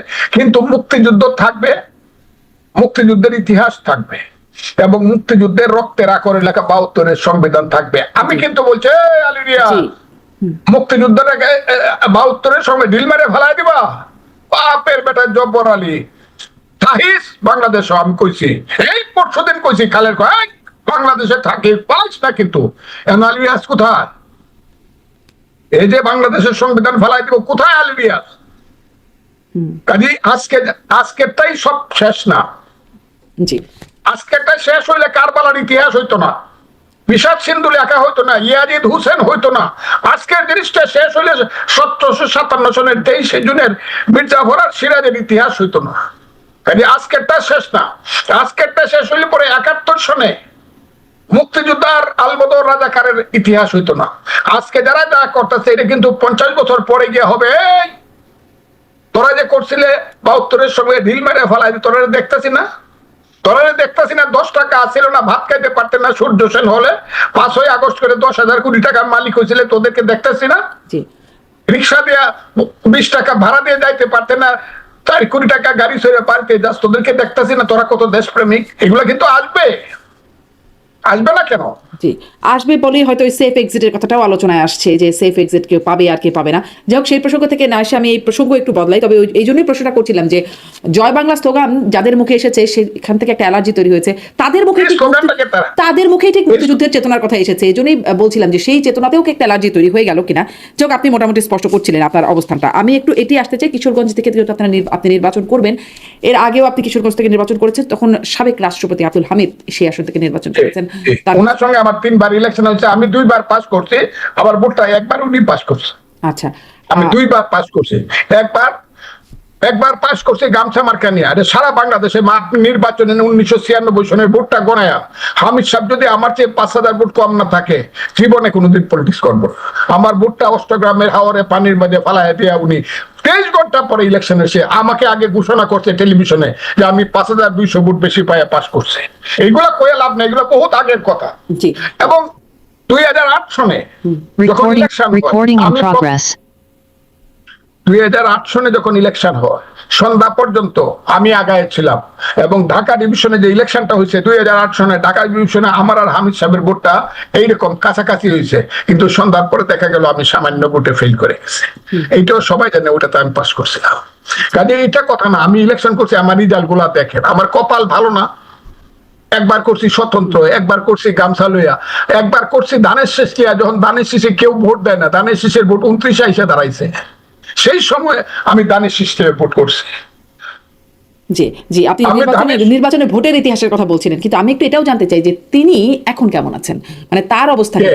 আমি আব্দুল হামিদের কথা জিজ্ঞেস, আপনার আসনের একজন ব্যক্তি, সাবেক এমপি, আপনার প্রতিদ্বন্দ্বী, রাষ্ট্রপতি, হ্যাঁ সাবেক রাষ্ট্রপতি, হ্যাঁ তিনি এখন কেমন আছেন? তাকে নিয়ে মাঝখানে খুব অবস্থা তৈরি হলো, মানে তাকে ঘিরেই আসলে তার অবস্থান, তিনি দেশের বাইরে চলে গেলেন, পালিয়ে গেলেন বলে বলা হলো, এবং তারপরে ফিরে আসলেন। কিন্তু তিনি যাওয়ার পরে সেটিকে নিয়ে আন্দোলন করে আওয়ামী লীগকে নিষিদ্ধ করে ফেলা হলো। স্বরাষ্ট্র উপদেষ্টা তখন খুব বড় গলায় বলেছিলেন যারা তাকে বিদেশে যেতে সাহায্য করে তাদের সবার বিরুদ্ধে ব্যবস্থা নিলে তিনিই নাকি পদত্যাগ করবেন। 3 জন উপদেষ্টা মিলে একটা তদন্ত কমিটি গঠন করলো, সবকিছু আসলে চলে গেল কোথায় যেন, আর এগুলো কেউ উচ্চারণ করলো না পরে। তাকে মানে আওয়ামী লীগের বড় বড় হেভিওয়েট যারা আছেন সবাই কম বেশি জেলে আছেন, বা একটা মানে তাদের কারোর অবস্থায় ভালো না। আব্দুল হামিদকে প্রোটোকল আসলে কে দিচ্ছেন জানেন? এই যে স্বরাষ্ট্র উপদেষ্টা এগুলা বলে, এগুলা ফজলুর রহমানের মতো হতবাগারে যুদ্ধ করছিল বলে বাঙালির ছেলে লেফটেন্যান্ট জেনারেল হয়েছে। নাহলে বাঙালির ছেলে তো লেফটেন্যান্ট কর্নেলের উপরে কেউ উঠে নাই, একমাত্র উসমানী উঠছিল কর্নেল পর্যন্ত। বাঙালির ছেলে যখন গন্ডায় গন্ডায় জেনারেল, শয়ে মেজর জেনারেল, ব্রিগেডিয়ার জেনারেল, তো আমরা যুদ্ধ করছিলাম, বাংলাদেশ হয়েছিল। এইগুলো কি বলেন যারা পদত্যাগ করবো, এই করবো, এরা কি জেনারেল? আমি আপনাকে বলি, ওরা জানেই না। আমি কিন্তু বলি না এই কথাটা, আমি বলছি হামিদ সাহেব বিদেশে গেছে এবং উনি আসবে। কেন? কারণ উনার মস্ত বড় সাপোর্ট আছে জামাতের মধ্যে, জামাত ওনাকে শেল্টার দিচ্ছে। কারণ উনার শ্বশুর বাড়ির শাশুড়িরা থেকে দরিয়া, তার শালারা সব জামাত করে, এবং তার আপন শালা যে মেজর কর্নেল জেহাদ খান, সে এবার করিম মোস্তারাইলের ক্যান্ডিডেট, তার আপন শালা। কিন্তু আপনি কি আমার কথাটা বুঝতে পারছেন? তার যে শাশুড়ির আপন ছোট বোন জামাতের এমপি ছিল এবং জামাতের মহিলা নেত্রী ছিলেন, তার আপন খালা শাশুড়ি, মানে তার শাশুড়ির বোন, গোলাম আজমের বেয়াই, নিজামীর বেয়াই। কাজে গোলাম আজমের ছেলে হামিদ সাহেবকে বিদেশে পাঠানোর জন্য তদবির করছে। আর গোলাম আজমের ছেলে যেখানে তদবির করে, জামাত যেখানে তো শেল্টার দেয়, সেইখানে আর কারো কিছু করার থাকে না। ইউনূস সাহেব আছে সুপার স্ট্রাকচারে, ইউনূস সাহেবকে টিকায় রাখছে এখন পর্যন্ত জামাত। কাজে জামাতের পক্ষপুটে বা জামাতের অনুগ্রহে উনি বেঁচে আছেন, উনি ধরাও পড়তেছেন না কিছু না, অনুগ্রহে বেঁচে আছেন এবং উনি থাকবেন। আমি চাই তিনি গোলাম আজমের ছেলে নিজে বলছে যে হামিদ সাহেবের শালা আমার কাছে আসলো, জেহাদ আয়সা আমাকে বললো যে আমাদের দুলাভাই তো মারা যাবে, আমি দল হিসাবে তো তাকে সমর্থন করি না, কিন্তু মানবতা হিসাবে, আত্মীয় হিসাবে তারা তো আমার আত্মীয় লাগে। আপনি ওর গোলাম আজম সাহেবের ছেলের সাক্ষাৎকারটা পড়েন না। গোলাম আজম সাহেবের ছেলে যাকে যা চায় বাংলাদেশে তাই হবে, কারণ জামাত যা চায়, এটা হলো জামাত এখন বকলমে দেশে ক্ষমতায় আছে, এগুলা কইলে নিজের উপরে থুতু দিতে ইচ্ছা করে। আচ্ছা, তার মানে বুঝছেন? আমার সব সময়, আমি রাত্রে ঘুমাবার সময় মনে করি কি করলাম ভাই, গাদির গীত গায়া 500 টাকা কামাই করলাম 1.5 টাকা খায়া। আমি সব সময় নিজের মনে মনে বলি, আমি যদি একটা খালি বিরোধিতা করতাম, এটা বড় কথা হয়ে যায়, আল্লাহ আল্লাহ হবে। একদিন খালি বিরোধিতা করতাম, তারপরের দিন 10,000 মানুষ বিরোধিতা করতো যে জামাত যে আন্দোলনের পিছনে আছে, ভ্যানগার্ড বলে। আমি তো জানি না যে জামাত এই আন্দোলনের পিছনে আছে, এই ধরনের চক্রান্ত করবে, এটা জানলে যাইতাম নাকি? এটাতে যাইতাম না। তো বিএনপি তো আন্দোলন করছে গণতন্ত্রের জন্য, এক দফায় এক দাবি। শেখ হাসিনা কবে দাবি? শেখ হাসিনা 14 সনে ইলেকশনে বিএনপি কে দেয়, 18 সনে দিনের ভোট ট্রাইতে করে ফেলছে, 24 সনে আমির ভোট করছে। তা আমরা কি বসে থাকবো? আমরা চাইছি শেখ হাসিনার ডাক একটা গণতান্ত্রিক ভোটের মাধ্যমে মেজরিটি পার্টির কাছে ক্ষমতা আসুক। আমরা তো করছি এই আন্দোলন তারেক রহমানের নেতৃত্বে, বিএনপির নেতৃত্বে। এইটার পিছনে যে জামাত এবং ওই ছেলে পেলেরা যে বলবে 47 আর 24 হলো মুক্তিযুদ্ধ আর 71 হলো গন্ডগোল, এটা তো বুঝতাম না। আমি তো নিজের জীবনে এত বড় অবুঝ না, কিন্তু আমি বুঝতে যদি পারি না না যে বুঝতেন, এটা মানে যদি বুঝলে যদি না যাইতেন আপনারা, তাহলে কি এই গণ অভ্যুত্থানটা এভাবে হতো? মানে এই পরিণতি প্রশ্নে আসে না। বিএনপি না গেলে ওই যে 136 জন লোক একদিনে মারা গেছে যাত্রাবাড়িতে, এর মধ্যে মিনিমাম 130 জন লোক হলো বিএনপি। তাহলে কি শেখ হাসিনার পতন হতো? না, হইতো না। বিএনপি না গেলে কি করে পতন হইতো? মানুষ কোত্থেকে আসতো? জি, তাহলে কি সেই চক্রান্ত- কনসিকুয়েন্সটাও আপনাদের জন্য ভালো ছিল? মানে আপনি বলছেন যে আপনি যদি জানতেন যেতেন না, মানে শেখ হাসিনা থাকলেও আপনি আসলে মানে জামাত আন্দোলনে গেছে বলে না, আমি শেখ হাসিনার বিরুদ্ধে গণতান্ত্রিক আন্দোলন করতাম। সেইভাবে আমি মানুষকে বলে দিতাম যারা বাংলাদেশ মানবে না বা মানতে চায় না তাদের সাথে নাই, আমরা গণতান্ত্রিক আন্দোলন করতেছি হাসিনাকে সরাইবে, এবং তাকে সরাইতাম। আজ না পারি কাল, কাল না পারি পরশু। হাসিনার তো সবকিছু হয়ে গেছিল, আপলোডেড হয়ে গেছিল, সব প্রায় ফেলছিল তো মানুষ, তার নিচে কিছু ছিল না তো। ছাত্রলীগ দখল করে ফেলছিল, এটা তো ছাত্র শিবির ছিল, শিবির লীগ হয়ে গেছিল, ছাত্রলীগটা হয়ে গেছিল শিবির লীগ, যেটা মূল শক্তি। কে ছিল সে কাছে?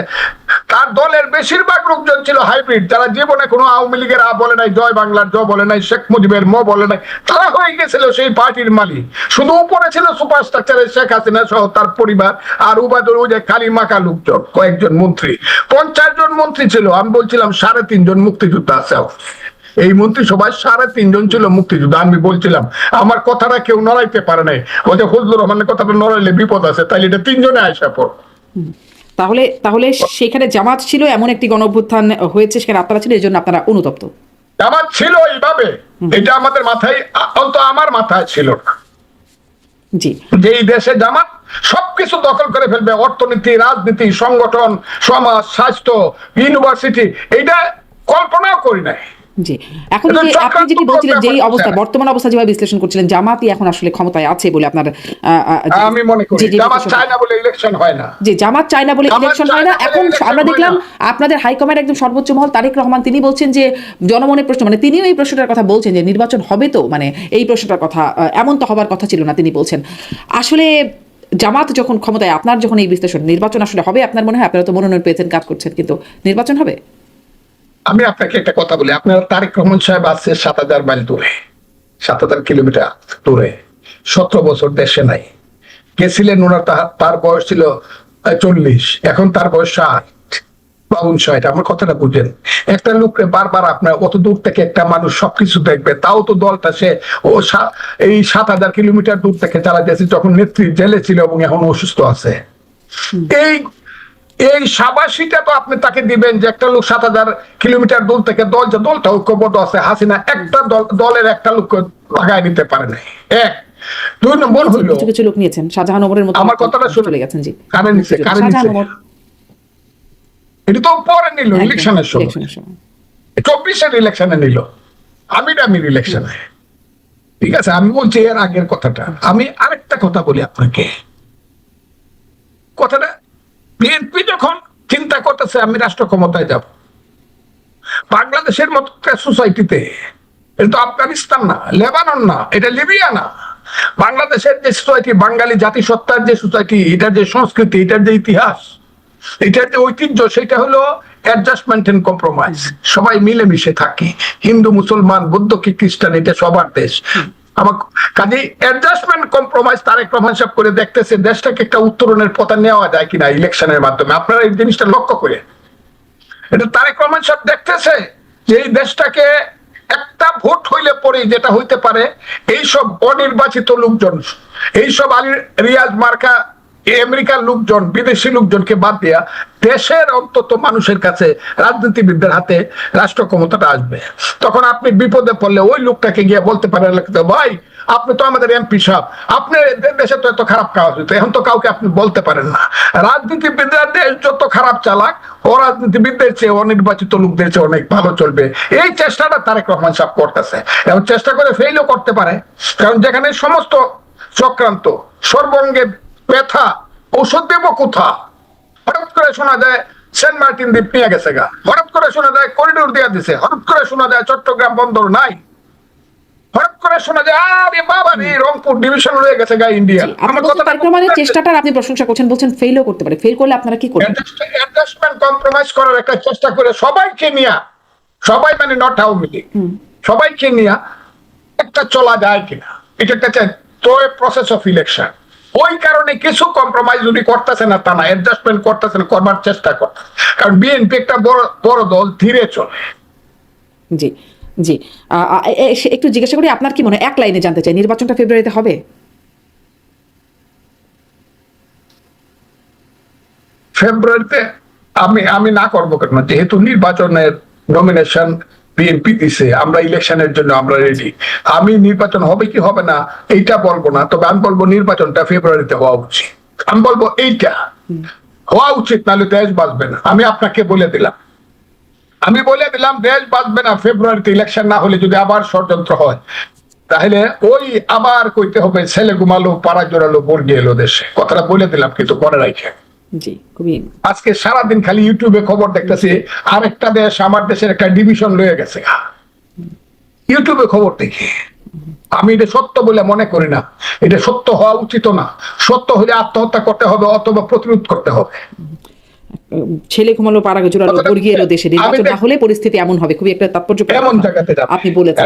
একটু এই খুব ছোট্ট করে, অনেক সময় কথা বলছি, একটু ছোট্ট করে জানবো যে বেগম জিয়া এবার প্রার্থী হচ্ছেন, আপনিও উল্লেখ করছেন 3টি আসনে প্রার্থী হচ্ছেন, কিন্তু আপনিও বলছেন তিনি অসুস্থ, আমরা তাকে হুইল চেয়ারের বাইরে হাঁটতে দেখে, তিনি পাবলিকলি কথাও বলেন না। এত বড় বড় ঘটনা ঘটে গেল, কিন্তু তিনি পাবলিকলি কথাও বলছেন না। তিনি আসলে 3টা আসনে নির্বাচন করবার মতো, মানে নির্বাচন করা, নির্বাচিত হয়ে কাজ করা, সেই সক্ষমতা কি তার আসলে আছে? শুনেন, আপনাকে বলি খুব ক্লিয়ার, উনি যদি চেয়ারও বৈশা থাকে, ওনার ওই গুলশানের বাড়িতে খালি একটা চেয়ারে বৈশা থাকবো ওনার অফিসে, আর ইউটিউবে কয়ে দেওয়া আমি দাঁড়াইছি। ওনার ইতিহাসটা দেখেন, আগে যে 4টা বা 3টা বা 4টা ইলেকশন করে সবসময় 5টা সিটে বা 3টা সিটে উনি পাস করছে। উনি জিতে গেলেন, জিতে যাবেন 3টি আসনে, কিন্তু তারপর নির্বাচিত হয়ে উনি কাজ করতে পারবেন?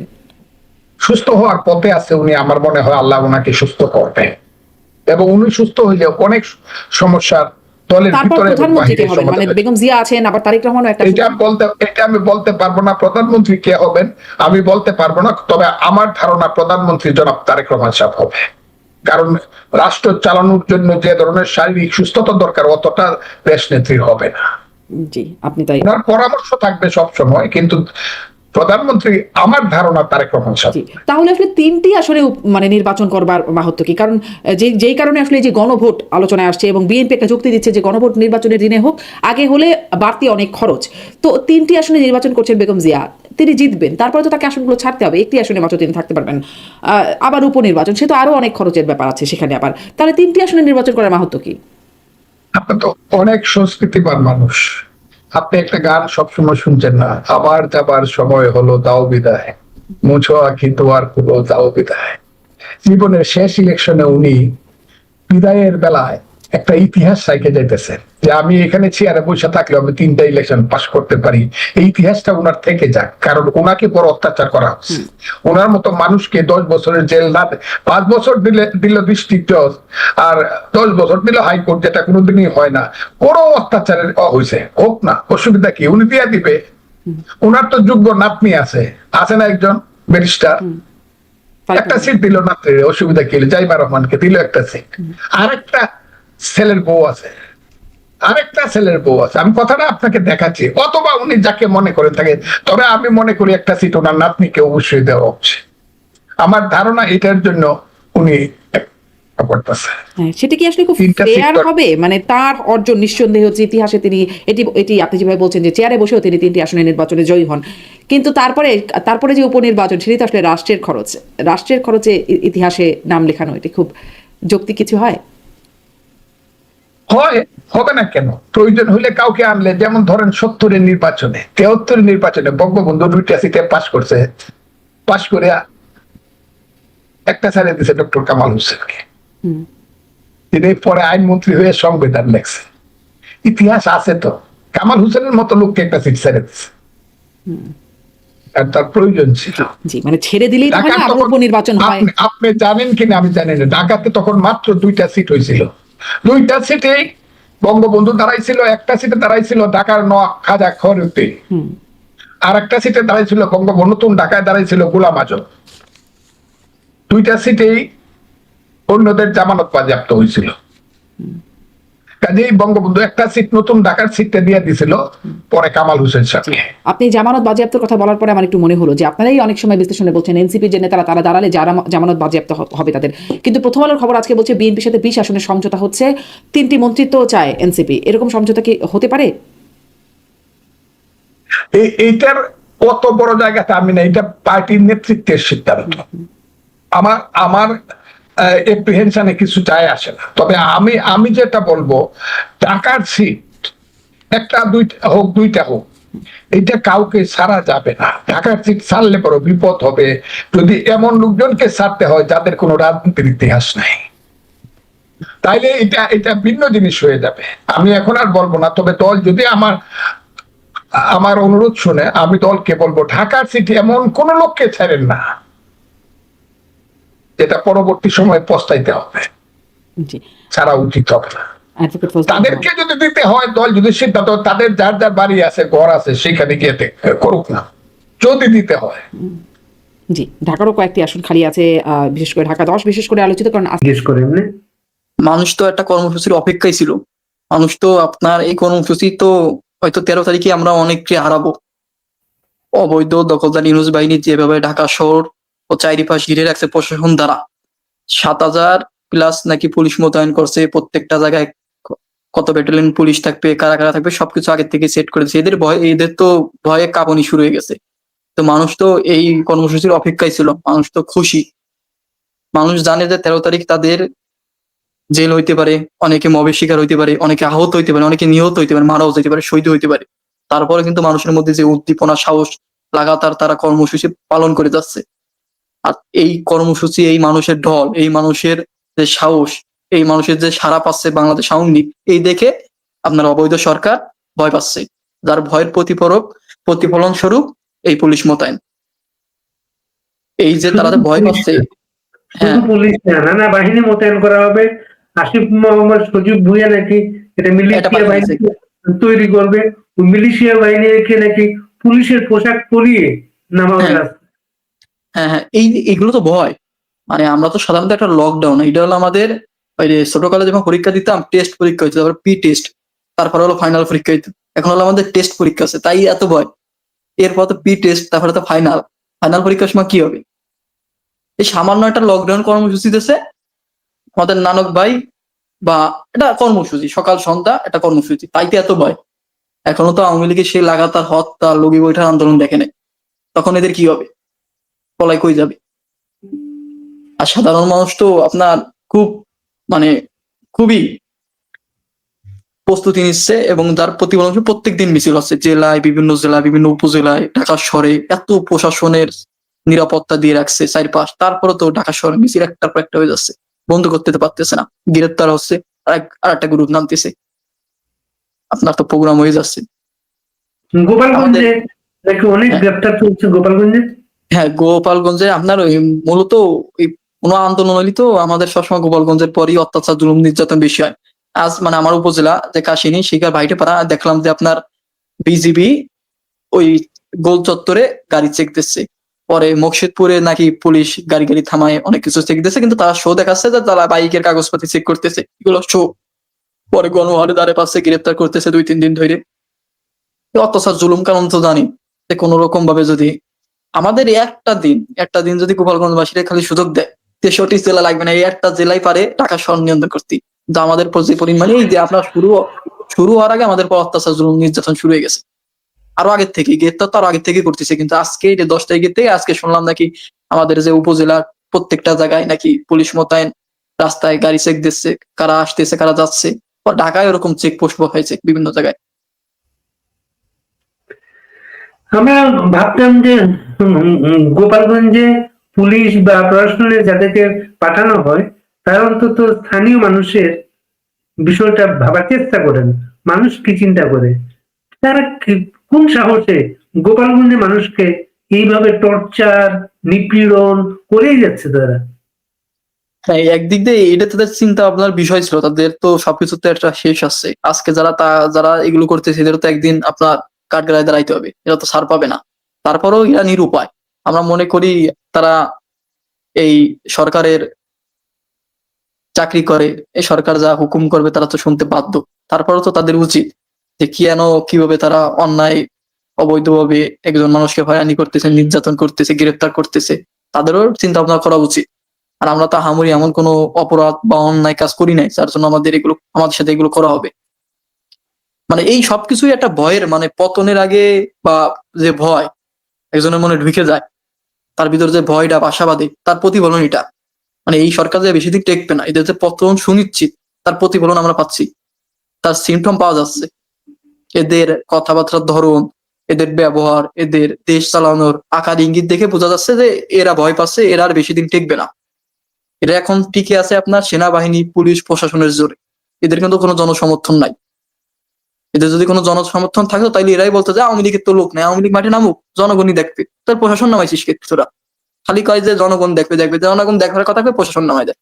জনগণ তো আমাদের সাথে, জনগণ আর কি দেখবে? জনগণ তো দেখছে এরা যারা মিছিল করছে এরা জনগণ না, না এরা মানুষ না? মানে এদের কথাবার্তা অনুযায়ী, ধরন অনুযায়ী এরা মানুষ না, এরা এই দেশের জনগণ না, নাগরিক না। এই হলো পরিস্থিতি।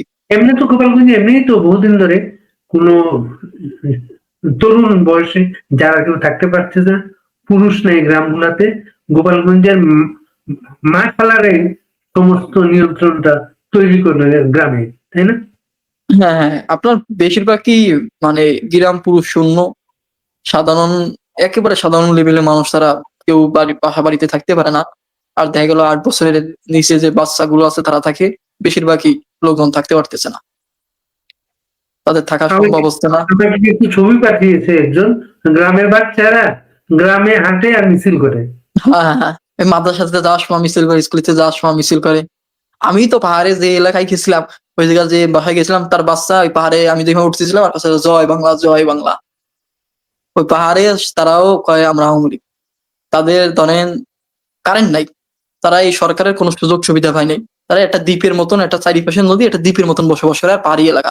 তারা কোনো প্রকার সুযোগ নেই, তো তারা মনে প্রাণে অন্য বঙ্গবন্ধু শেখ হাসিনার ভালোবাসে, তার জন্য দোয়া করে, নামাজ পড়ি। তারা এখনো তারা চায়। তারা কিন্তু আমাদের দ্বারা কোনো আমি বলতে চাই কোনো উপকারই পায়নি। তারপরেও তাদের প্রতি, আমাদের প্রতি তাদের, বা আমাদের সরকারের প্রতি, আওয়ামী লীগের প্রতি তাদের যে ভালোবাসা, বা গোপালগঞ্জের মানুষের প্রতি যে ভালোবাসা আমাদের দেখাইছে যে পরিমাণ, যথেষ্ট। একেবারে নিম্ন শ্রেণীর লোক তারা ছিল। পাহাড় তো একটা অন্য একটা জগৎ। এমনি সাধারণ মানুষ কি অংশ নিবে মনে হয় এবার আন্দোলন, জি ভাই, এই কর্মসূচিতে সাধারণ মানুষের অংশগ্রহণের কতটা আশা করা যায় এবার? সাধারণ মানুষের অংশগ্রহণ তো অবশ্যই আছে। সাধারণ মানুষের অংশগ্রহণ ছাড়া তো এই 5ই আগস্টের পর আওয়ামী লীগ এভাবে টিকে থাকতে পারতো না, সাধারণ মানুষ যদি তার সাথে না থাকতো। কারণ এমনি যারা আওয়ামী লীগের ওই কাজ করে, মিছিল মিটিং করে, এটা তো সম্পূর্ণ একবারে মাঠ শ্রেণীর কর্মী বা সাধারণ মানুষ, এদের সমন্বয়ে মিছিল মিটিং হয়। এদিকে তো আমরা কোনো এমপি, মন্ত্রী বা আওয়ামী লীগের সভাপতি, সেক্রেটারি খুবই কম, বা তাদের আত্মীয় স্বজন বা তাদের নেতাকর্মী খুবই কম। একবারে আমি কর্মী লেভেলের লোকজনগুলো দেখছি আর সাধারণ লেভেলের লোকজনগুলো দেখছি। আর বেশি দেখছি ভ্যান চালক, রিক্সা চালক মামাদের, বাস চালক মামাদের। এরা হয়তো মিছিল করতে পারছে, কেউ কেউ হয়তো আপনার মিছিল শেষে সেভ করছে। এই যে আপনার এই সে আগারগাঁও যে প্রোগ্রামটা হলো কালকে আগের দিন, সেই প্রোগ্রামটা হয়তো শেষে আপনার পিছন থেকে সেনাবাহিনী, পুলিশ দাওয়া দিছিল। দাওয়া দিলে এক রিক্সা চালক মামা, সে আমাদের যারা নেতাকর্মী ছিল তাদের সেভ করছে, নিয়ে 12 টাকাও নেয়। তাই এইগুলো তো কিভাবে সম্ভব? এই ঋণ কিভাবে শোধ করবে বাংলাদেশ আওয়ামী লীগ? এই মানুষগুলোর ঋণ তো শোধ করা অসম্ভব। এরা তো ঋণের কোনো কিছু চাওয়া পাওয়ার জন্য এগুলো করে না। এরা তো বঙ্গবন্ধু শেখ মুজিবুর রহমান, জননেত্রী শেখ হাসিনা ও দেশকে ভালোবেসে এগুলো করতেছে, আওয়ামী লীগকে ভালোবেসে এগুলো করতেছে। মানে বাংলাদেশ আওয়ামী লীগ যে সময় ভালো সময় থাকে, তখন হলো এই দলটা হলো ব্যবসায়ী, এলিট শ্রেণী, বড় বড় শ্রেণীর লোকের। আর যখন আওয়ামী লীগের দুঃসময় আসে, তখন আওয়ামী লীগ হয়ে যায় তিন্ন কর্মীর, তারপরে আপনার জেলে মুসি, খেটে খাওয়া মানুষের। তারা তো আর ভয় পায় না, এদের তো আর ভয় নাই। এরা যখনই আওয়ামী লীগ বাধাগ্রস্ত হয়, যখনই আওয়ামী লীগ বারবার বিপদগ্রস্ত হয়, তখনই এরা এসে পাশে দাঁড়ায় ঘুরে দাঁড়ানোর জন্য। আর এদের কারণে বারবার আওয়ামী লীগ ঘুরে দাঁড়ায়। আর এরাই বাংলাদেশ আওয়ামী লীগের শক্তি। 5 আগস্ট কিন্তু এই সুযোগটা করে দিয়েছে আওয়ামী লীগকে, যে এইভাবে গ্রাসরুটের মানুষ এইভাবে ভালোবাসে, এটা কিন্তু অনেকদিন এই জেনারেশন টের পায়নি সেটা। হ্যাঁ হ্যাঁ হ্যাঁ, না সবার তো একটা ধারণা ছিল, বা অনেকের, আমাদেরও অনেকের ধারণা ছিল হয়তো আওয়ামী লীগ আগামী 5-6 বছরের ভিতরে মাঠে দাঁড়াতে পারবে না। তো সেই আওয়ামী লীগ যে 1 বছরের মধ্যে এইভাবে সক্রিয়ভাবে রাজপথে আন্দোলন সংগ্রাম বা রাজপথ দখল নেবে বা লাগাতার কর্মসূচি দিয়ে যাবে, এগুলো তো অকল্পনীয়, চিন্তার বাইরে ছিল। এটা তো সম্ভব হলে সব তোমার কি সাধারণ জানো মানুষ 13 তারিখ কি হতে পারে? 13 তারিখ, আমি 13 তারিখের বিষয়টা আমি হয়তো দলের তেমন কেউ না, অনেক জুনিয়র হব, আমার কথাগুলো বলা ঠিক হবে নাকি তাও আমি জানি না, কিন্তু আমি বলতে চাই যে আমরা যদি সঠিক পরিকল্পনা নিয়ে মাঠে না নামতে পারি বা সঠিক নেতৃত্ব নিয়ে টিম ভাগ ভাগ করে যদি আমরা মাঠে না নামতে পারি, আমাদের 3 নম্বর কর্মীর অনেকে গ্রেপ্তার হবে, এদের আমরা বাঁচাইতে পারবো না। আমাদের সঠিক পরিকল্পনা, সঠিক নির্দেশনা দিয়েছে, তো কার নেতৃত্বে কে মাঠে নামবে, কে কোন টিমে মাঠে নামবে, কে কোন জায়গায় অবস্থান করবে, কিরা কার সাথে যোগাযোগ করবে, নামার জন্য এমনি তো গ্রেপ্তার তো শুরু হয়ে গেছে। হ্যাঁ হ্যাঁ, নামার জন্য আপনার হাজার হাজার লক্ষ লক্ষ মানুষ উপস্থিত অলরেডি ঢাকায় ঢুকে গেছে তারা, কিন্তু এই লোকগুলো 13 তারিখে তারা মাঠেও নেমে যাবে, কিন্তু সঠিক প্ল্যান পরিকল্পনার ভুলে হয়তো আমরা অনেকে গ্রেপ্তার হবে, অনেকে আমাদের মবের শিকার হবে। মানে এটা অনেকে আমার কাছে কন্ট্যাক্ট করেছেন, ছবি পাঠিয়েছেন, ভিডিও পাঠিয়েছেন। এত লোকজন, এত ছেলেপেলে, এত কয়েকদিন আগে চলে আসছে ঢাকায়, এবং তারা ব্যক্তিগত খরচে এটা, কেউ তো তাকে কোনো টাকা পয়সাও দেয় নাই যে তুমি এইটাকে তো তুমি আসো, একেবারে ব্যক্তিগত খরচে অনেক লোকজন চলে এসেছে। সেটাই আপনাকে আমি বলতেছি যে আপনার যদি সিনিয়র এর সাথে কথা হয় বা সিনিয়র কেউ যদি আমাদের দলের সর্বোচ্চ পর্যায়ে কেউ যদি শুনে থাকেন বা জানেন, তাদের এখনো সময় আছে আমাদের সঠিক কর্মীদের সঠিক প্ল্যান পরিকল্পনা টিম ভাগ করে কে কোথায় নামবে, কার সাথে কে নামবে, এটা প্রত্যেক ওয়ার্ড এটা মনে হয় দেয়া হবে, কিন্তু এত তাড়াতাড়ি দিতে গেলে হ্যাঁ হ্যাঁ, এত সম্ভবত তাড়াতাড়ি দেওয়া হবে, একটু সময় নিচ্ছে এটা হয়তো। প্ল্যানটা কাজ হয়ে যাবে।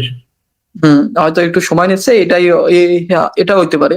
তো আমরা আশা রাখি 13 তারিখে যথেষ্ট পরিমাণ মানুষ নামবে এবং লকডাউন কর্মসূচি এবং পালন করবে। আর এই 10 সাথে তারিখ থেকে 10 তারিখ থেকে যে প্রোগ্রামটা সারা দেশের, ওইটা কিন্তু 10 তারিখের আগেই কিন্তু দেশের বিভিন্ন জায়গায় আরম্ভ হয়ে গেছে কিন্তু।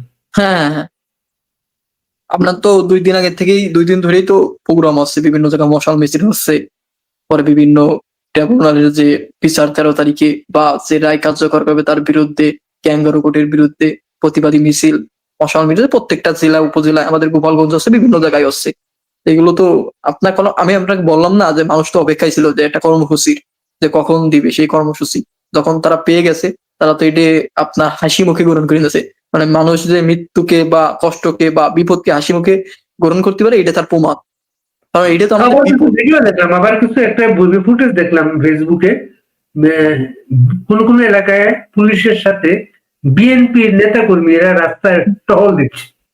হ্যাঁ, আমরাও শুনতেছি বিএনপির অনেকে নাকি 13 তারিখে মাঠে থাকবে। মানে বিএনপির তো হিসেব করা উচিত যে বিগত 16 বছর 17 বছর তারা কিভাবে রাজনীতি করছে শান্তিতে, তারা তো এগুলো ভুলে গেছে। আজকে তারা যে এগুলো করতেছে দিগন্ত তারা ফেরত পাবে, প্রত্যেকটা মানুষের তার কৃতকর্মের ফল ভোগ করতে হবে। তারা যা শুরু করছে এর ফল তো তাদের ভোগ করতে হবে। আর স্বাভাবিকভাবে একটা দলের কার্যক্রম বা একটা দলের যে কার্যক্রম সেগুলো তো করতে দিতে হবে। এই দেশে তো আওয়ামী লীগ নিষিদ্ধ না, এই দেশ তো আওয়ামী লীগ নিষিদ্ধ করবে কে? ইউনূসের নিষিদ্ধ তো নিষিদ্ধ হবে না, গণমানুষের দল হলো আওয়ামী লীগ। এবং এটা কি বলবো? বিএনপির নেতা সালাউদ্দিন হ্যাঁ হুমকি দিয়েছে। এখন আমি ওনার হুমকি বক্তব্য দিয়েছে। আমি ওনার বক্তব্য শুনছি। না, ওনাদের তো ইতিহাস সম্পর্কে জানা উচিত। ওনারা তো যেহেতু সিনিয়র রাজনীতি করে আসতেছে, ওনাদের তো আওয়ামী লীগ সম্পর্কে ধারণা থাকা উচিত। না, এগুলো হলো মনের ভয়, মানে ভয়তে এগুলো বোঝাচ্ছে যে আমরা ভয় পাচ্ছি না। মানে আপনি এখন থেকে যাদের উগ্র বক্তব্য হুমকি ধামকি দেবেন, মানে আমি যখন ভয় পাবো বা আপনি যখন আমার মানে আপনি আমার প্রতিপক্ষ দল, আপনি মাঠে নামবেন, আমি যে ভয় পাচ্ছি আপনি তখনই বুঝবেন যখন আমি আপনার উল্টো পাল্টা বলা শুরু করবো, দমন নিপীড়ন করা শুরু করবো, তখন বুঝতে হবে যে আমি আপনার ভয় পাচ্ছি বা আপনার দ্বারা আমার পতন হওয়া সম্ভব। বাংলাদেশ আওয়ামী লীগের দ্বারা এদের পতন খুবই শীঘ্রই হবে, এরাও জানে, এরাও বুঝতে পারতেছে, কিন্তু এরা এদের জায়গা থেকে ব্যর্থ চেষ্টা করতেছে। আমাদের নেতা কর্মীরা হয়রানি হচ্ছে, এই আর কি। হঠাৎ করে কিন্তু আওয়ামী লীগের পক্ষে নানা পরিস্থিতি তৈরি হয়েছে, বিশেষ করে শেখ হাসিনার যে ইন্টারভিউ গুলো সারা পৃথিবীতে, এটা আওয়ামী হ্যাঁ লীগের পক্ষে একটা পরিস্থিতি তৈরি করেছে। এবং সেনাবাহিনীর ভেতর যে খবরগুলো পাওয়া যাচ্ছে, আজকে একটা ভিডিও ভাইরাল হয়েছে, হ্যাঁ, তো সেনাবাহিনীর একটা ছিল। সেনা সদস্য সদস্য। বলতেছে তার জীবন দিয়ে হলো সেখানে ফেরত আনবে। এগুলো কিন্তু পরিবর্তনের আভাস কিন্তু। অবশ্যই খালি একজন না, এরকম আপনার শত শত হাজার হাজার সেনাবাহিনী আছে ভিতরে। হয়তো কেউ কথা বলতে পারতেছে, কেউ বলতে পারতেছে না, কেউ প্রকাশ করতেছে, কেউ প্রকাশ করতে পারতেছে না, কারণ সবাই তো একটা জায়গায় বাধা আছে। এই জন্য হয়তো যারা সাহস করে বলতে পারতেছে তারা বলে ফেলতেছে। তো এটাই তো। আবার কিন্তু প্রতিরোধ আরম্ভ হয়ে গেছে, যেটা একটা জায়গায় ছাত্রলীগের একজনকে হ্যাঁ, অ্যারেস্ট গ্রেফতার করছে, মানুষ ঘিরে ধরছে, তাকে তাকে কিন্তু ছাত্র ছেড়ে বাধ্য দিতে হয়েছে। বাধ্য হয়েছে। সেটা পুলিশও পরিস্থিতি টের পাচ্ছে কিন্তু। আপনার এখন তো দেয়ালে আমাদের পিঠ ঠেকে গেছে, এরকম অত্যাচার জুলুম নির্যাতন আর কতকাল? মানে একজন মানুষের একটা ধরন ধৈর্য ক্ষমতা আছে, আপনি যখন আপনার সেই ধরন ধৈর্য ক্ষমতা হারিয়ে কেউ চলে যাবে, তখন তো আপনার দেয়ালে পিঠ ঠেকে যাবে, তখন তো আপনারা কিছু করা থাকবে না। তোমার সাউন্ডটা হয়তো শুনতেছি না, তোমার সাউন্ডটা শোনা যাচ্ছে না ওটার থেকে। হ্যাঁ ভাই, কথা বোঝা যাচ্ছে এখন? না, খুব আস্তে শোনা যাচ্ছে, এখন কথা বোঝা যাচ্ছে? খুব আস্তে, হ্যাঁ, খুব আস্তে শোনা যাচ্ছে। আমি তো আপনার কথা বুঝতেছি না এখন। খুব আস্তে শোনা যাচ্ছে। তুমি কি বেরিয়ে গিয়ে আবার ঢুকবে? খুব আস্তে শোনা যাচ্ছে।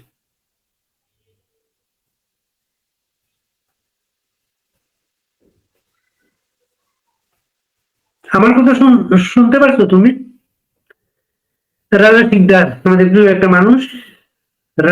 রানাকে সবাই ভালোবাসেন, রানার জন্য সবাই দোয়া করেন, এবং রানাকে যখন ফেসবুকে দেখা যায় না নিরাপত্তার কারণে, রানা যখন থাকেন না, তখন অনেকে এত টেনশন করেন, রানা ভাই জিজ্ঞেস করেন রানার সর্বশেষ খবরটা কি। কিন্তু শুরুতে বলছিলাম প্রতিটি আন্দোলন কিন্তু এমন কিছু চরিত্র সৃষ্টি করে। এই আন্দোলনে তেমন রানা, তুমি শুনতে পাচ্ছ রানা? সাউন্ডের কি হলো? আমার এখন কথা শুনতে শুনতে পাচ্ছ? একটু জোরে বলবা তুমি। আপনার কথা তো আমি শুনতে পারতেছি না। আমি শুনতে পাচ্ছি তোমার কথা, তুমি এখন শুনতে পাচ্ছ না? আপনার কথা আমার শুনতে পারতেছি না ভাই। আমি তো তোমার কথা শুনতে পাচ্ছি। তোমার কি হেডফোন না ইয়ারফোন কি ইউজ করো তুমি এখানে? ফোন নাই তো, সমস্যা হলো। তোমার সাউন্ডটা ফোনের সাউন্ডটা একটু চেক করো তো।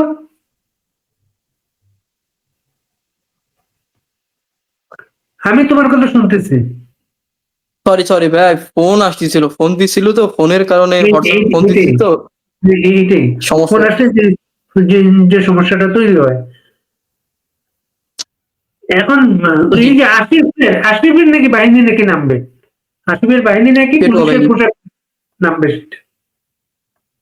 মানে আপনার রাষ্ট্রে আপনি তো অনেক সিনিয়র, আপনার ৭১ পরে যে এরকম কোনো দল বা কোনো সরকার বাহিনী বা সরকার দলীয় লোক যে কোনো পেটুয়া বাহিনী নিজস্ব তৈরি করার এরকম যে বাংলাদেশে আইন আছে বা সংবিধান আছে, আপনার কি জানা আছে? আমাদের তো, আমি তো অনেক জুনিয়র, আমার এই ইতিহাস সম্পর্কে জানা কম। এটা এগুলো হচ্ছে কোন আইন? মানুষ ভয় পায় বেশি, তখন এগুলো করে কিন্তু। না, সে কোন আইন এগুলো করতেছে? তারে এগুলো মানে কোনো আইন নেই, কিসের অধিকারে? এগুলো কোনো আইন নিজের নেই। তো এবং সে একটা দেশের, এগুলো একদিন আইনের আওতায় আসবে, এগুলো কোনো হ্যাঁ আইন সে নেই। সে দেশ নিয়ে ধ্বংস খেলায় মেতে এখন দেশের নিজস্ব বাহিনী তৈরি করতেছে। মানে এটা কি? এ তো জঙ্গি বাহিনী। তো এক কথায় বললে হয় যে আমরা জঙ্গি, আমরা বাহিনী তৈরি করতেছি, মানে এরা। জঙ্গি সবাই হ্যাঁ, তো জঙ্গি হিসেবে জানা থাকে। এরা তো জঙ্গি বাহিনী। এবং সে তো নিজেই বলেছিল ৫ আগস্ট যদি শেখ হাসিনা পতন না হইতো তারা অস্ত্র হাতে নিত, মানে তাদের অস্ত্র ছিল, তাদের হাতে হ্যাঁ, অস্ত্র ছিল তাদের। পরে তারা স্বীকার করে নিয়েছে পুলিশ হত্যা মেট্রো রেল না পড়াইলে তাদের আন্দোলন সার্থক হইতো না। মানে তারা তো তাদের এই, আমি এটা বুঝি না যে এত ৩২০০ পুলিশ হত্যা করলো, পুলিশদের কি একটু কষ্ট লাগে না? তাদের ভাই হত্যা করা হয়েছে, আমার তো আমার একজন ভাইরে। চাকরি করে ও আরেকটা ব্যাপার, চেঞ্জ আসছে পুলিশ, পুলিশের পুরনোদের সরিয়ে নতুন রিক্রুটদের সামনে নিয়ে আসা হয়েছে, যাদের বেশিরভাগ হচ্ছে জামাত শিবিরের কর্মীরা। হ্যাঁ, আমি এরকম একটু কিছু শুনছি আপনার। কিন্তু এটা যে পুলিশ হত্যা করছে, পুলিশের যে পরিমাণ ৩২০০ পুলিশ মারছে, এদের কি কোনো কিছু খারাপ লাগে না, কষ্ট লাগে না? তারপরও এরা এদের পক্ষ নিয়ে দেশে যে পরিমাণ অত্যাচার জুলুম নির্যাতন ১৩ করতেছে, তারিখে যে দিনটা, যে রায় হতে হতে হবে না, একটা দিন ঘোষণা করবে রায়টা, রায় কি হবে সবাই সেটা জানে সেটা। সেটা নিয়ে তুমি কি চিন্তা করতেছো? 13 তারিখের বিষয়টা হচ্ছে যে বাংলাদেশের তো বিচারকও তারা, বাদী পক্ষ তারা, আসামি পক্ষ তারা, তারাই তো সবকিছু। কোর্টে তারা সব তো একটা নাটক সাজায়, মিডিয়ায় সেটা প্রকাশ করে, প্রকাশের মাধ্যমে তারা সেটা প্রচার করে। তো এইগুলো তো আমরা পরোয়া করি না। আর বাংলাদেশে যদি এমন দুঃসাহসিকতা কেউ দেখায়, জননেত্রী শেখ হাসিনাকে নিয়ে কোনো সিদ্ধান্ত নেয়া, এর ফলাফল খুবই ভয়াবহ হবে। এদেশে আবার গৃহযুদ্ধ হবে। কারণ জননেত্রী শেখ হাসিনা তো 17 কোটি মানুষের হৃদয়ে আছে। যখন সেই হৃদয়ে আঘাত লাগবে, তখন তো কেউ আর বসে থাকবে না। আর তাদের এই ক্যাঙ্গারু কোর্টের রায় আমরা কোনো কিছু পরোয়া করি না। আমরা জাস্ট ওই 13 তারিখের রায়, তাদের যে মিথ্যা রায়, ক্যাঙ্গারু কোর্টের রায়, তার পরিবর্তে আমরা প্রতিবাদে লকডাউন ঘোষণা করছি। এরপর তারা যদি বিপরীত কিছু করার চেষ্টা করে, সারা বাংলাদেশ লকডাউন হয়ে যাবে। কেউ আর ঘর থেকে বেরিতে পারবে না। যেই দেশে আমরা বসবাস করতে পারবো না, যেই দেশে আমরা রাতে ঘুমাইতে পারবো না, সেই দেশে কেউ শান্তিতে রাত্রে ঘুমাইতে পারবে না। আমরা এখনো শান্তিপূর্ণভাবে রাজনীতি করতে চাচ্ছি, শান্তিপূর্ণভাবে আন্দোলন সংগ্রামের মাধ্যমে জননেত্রী শেখ হাসিনাকে ফেরত আনতে চাচ্ছি। আমাদের যদি বাধ্য করা হয়, তাহলে তো আমরা যুদ্ধের প্রস্তুতি নিয়েই ছাড়বো। তখন তার এক বিন্দু ছাড় হবে না। তখন আমরা বাঁচতেই পারবো না। তখন এই দেশে কে বাঁচবে সেই চিন্তা তো আমরা করবো না। এই বিষয়ে আমরা সজাগ আছি। আবার একটু মানে সাউন্ডের সমস্যা হয়ে গেছে। এই বিষয়ে আমরা সজাগ ও প্রস্তুত আছি ভাই। আমরা দেখতে চাই তাদের 13 তারিখের কি করতে পারে তারা। আমরা তাদের তো শেষ আমাদের করবো, আমরা শেষ করবো জি, রানা। তোমার যদি আরো তোমার কর্মীদের প্রতি, সহকর্মীদের উদ্দেশ্যে যদি কোনো বক্তব্য থাকে, তোমার নেত্রীর উদ্দেশ্যে যদি কোনো বক্তব্য থাকে, তুমি বলতে পারো। আমি সর্বপ্রথম আমাদের জননেত্রী শেখ হাসিনার দীর্ঘ আয়ু ও সুস্থতা কামনা করি এবং তার জন্য সকল দেশবাসীর কাছে দোয়া চাই। সকলে তার জন্য দোয়া করবেন। আল্লাহ তাআলা যেন তাকে ভালো রাখেন এবং হতাশ হওয়ার কিছু নেই। আমরা খুব শীঘ্রই গণবিস্ফোরণে রূপান্তরিত হব। এই দেশটাকে আবার মুক্ত করব। এই মুক্তিকামী মানুষ যখন একবার গর্জে উঠেছে, এদের দমিয়ে রাখার সাধ্য আর কারো নাই। আমাদের বিজয় হবে 13 তারিখের জন্য সকলকে ও সমগ্র দেশবাসীর প্রতি আমার পক্ষ থেকে, আমার দলের পক্ষ থেকে, জননেত্রী শেখ হাসিনার পক্ষ থেকে, গোপালগঞ্জের পক্ষ থেকে আহ্বান থাকবে, আপনারা যার যার জায়গা থেকে সর্বোচ্চ প্রস্তুতি নিয়ে 13 তারিখের লকডাউন সফল করুন। সকল চাকরিজীবী ভাই বোনদের প্রতি দৃষ্টি আকর্ষণ করছি, আপনারা একটা দিন দেশের জন্য, জনগণের জন্য, এই দেশের মুক্তিকামী মানুষের মুক্তির জন্য একটা দিন আপনারা ঘর থেকে কেউ বের হবেন না। ঢাকা শহরে কোনো ব্যবসায়ীরা দোকানপাট চালু রাখেন না। পুলিশ প্রশাসনের কাছে অনুরোধ থাকবে, বা দেশের সমগ্র প্রশাসন, সেনাবাহিনী, দেশপ্রেমিক সেনাবাহিনী ও পুলিশ প্রশাসনের অনুরোধ থাকবে যে আমাদের শান্তিপূর্ণ লকডাউন কর্মসূচিতে আপনারা কোনো প্রকার দমন, নিপীড়ন, নির্যাতন, গ্রেপ্তার চালিয়েন না। আমরা বারবার বলতে চাচ্ছি বা বলে যাচ্ছি, আমরা পুলিশ হত্যার বিচার চাই। প্রত্যেকটা পুলিশ হত্যার বিচার হবে যদি জননেত্রী শেখ হাসিনা দেশে ফেরত আসে। আপনারা ভালো থাকবেন, আপনার সন্তানরা ভালো থাকবে, দেশ ভালো থাকবে। তাই এই দেশ বাঁচানোর যুদ্ধে সমগ্র জাতি ও সমগ্র মুক্তিকামী মানুষ সকল ঐক্যবদ্ধ হন এবং আপনাদের পাশে সবসময় গোপালগঞ্জবাসী ছিল, গোপালগঞ্জবাসী আছে এবং আমাদের এই গোপালগঞ্জবাসী আমাদের জায়গা থেকে সর্বোচ্চ চেষ্টা দেবে সেই দিন 13 তারিখ। এর পরবর্তীতে ঢাকার যে কোনো কর্মসূচিতে আমরা সর্বদা সজাগ আছি, প্রস্তুত আছি। আমরা খালি আহ্বান জানাই 63 জেলার মানুষ, আপনারাও আমাদের মতন ঘর থেকে বেরিয়ে আসেন, প্রতিবাদ প্রতিরোধ গড়ে তুলুন। আর দিন শেষে ওই আবারই একটা কথা বলতে চাই, গোপালগঞ্জের পথ ধরুন, 13 তারিখের লকডাউন সফল করুন। গোপালগঞ্জের পথ ধরুন, বাংলাদেশ রাজাকার মুক্ত করুন। গোপালগঞ্জের পথ ধরুন, বাংলাদেশ স্বাধীন করুন। বিজয় আমাদের সুনিশ্চিত ইনশাল্লাহ। জয় বাংলা। আসসালামু আলাইকুম প্রিয় দর্শক, আশা করি পুরো ভিডিওটি দেখেছেন এবং বুঝতে পেরেছেন আওয়ামী লীগের 13 তারিখের যে লকডাউন কর্মসূচি রয়েছে, সেই কর্মসূচি নিয়ে সমালোচনা করা হলো। প্রথমে কথা বললেন বিএনপির চেয়ারপারসনের উপদেষ্টা ফজলুর রহমান। তিনি বর্তমান বহিষ্কৃত বা তার পদকে স্থগিত করা হয়েছে, যদিও বিএনপি থেকে তাকে নমিনেশন দেওয়া হয়েছে। প্রিয় দর্শক, এরপরে 13 তারিখ নিয়ে কথা বলা হলো। কি ভাবছেন 13 তারিখে কি করতে পারে কি বলার আছে অবশ্যই কমেন্টে জানাবেন আপনাদের মূল্যবান মতামত। সবাই ভালো থাকবেন, সুস্থ থাকবেন। ভিডিওটি শেষ করছি। আসসালামু আলাইকুম।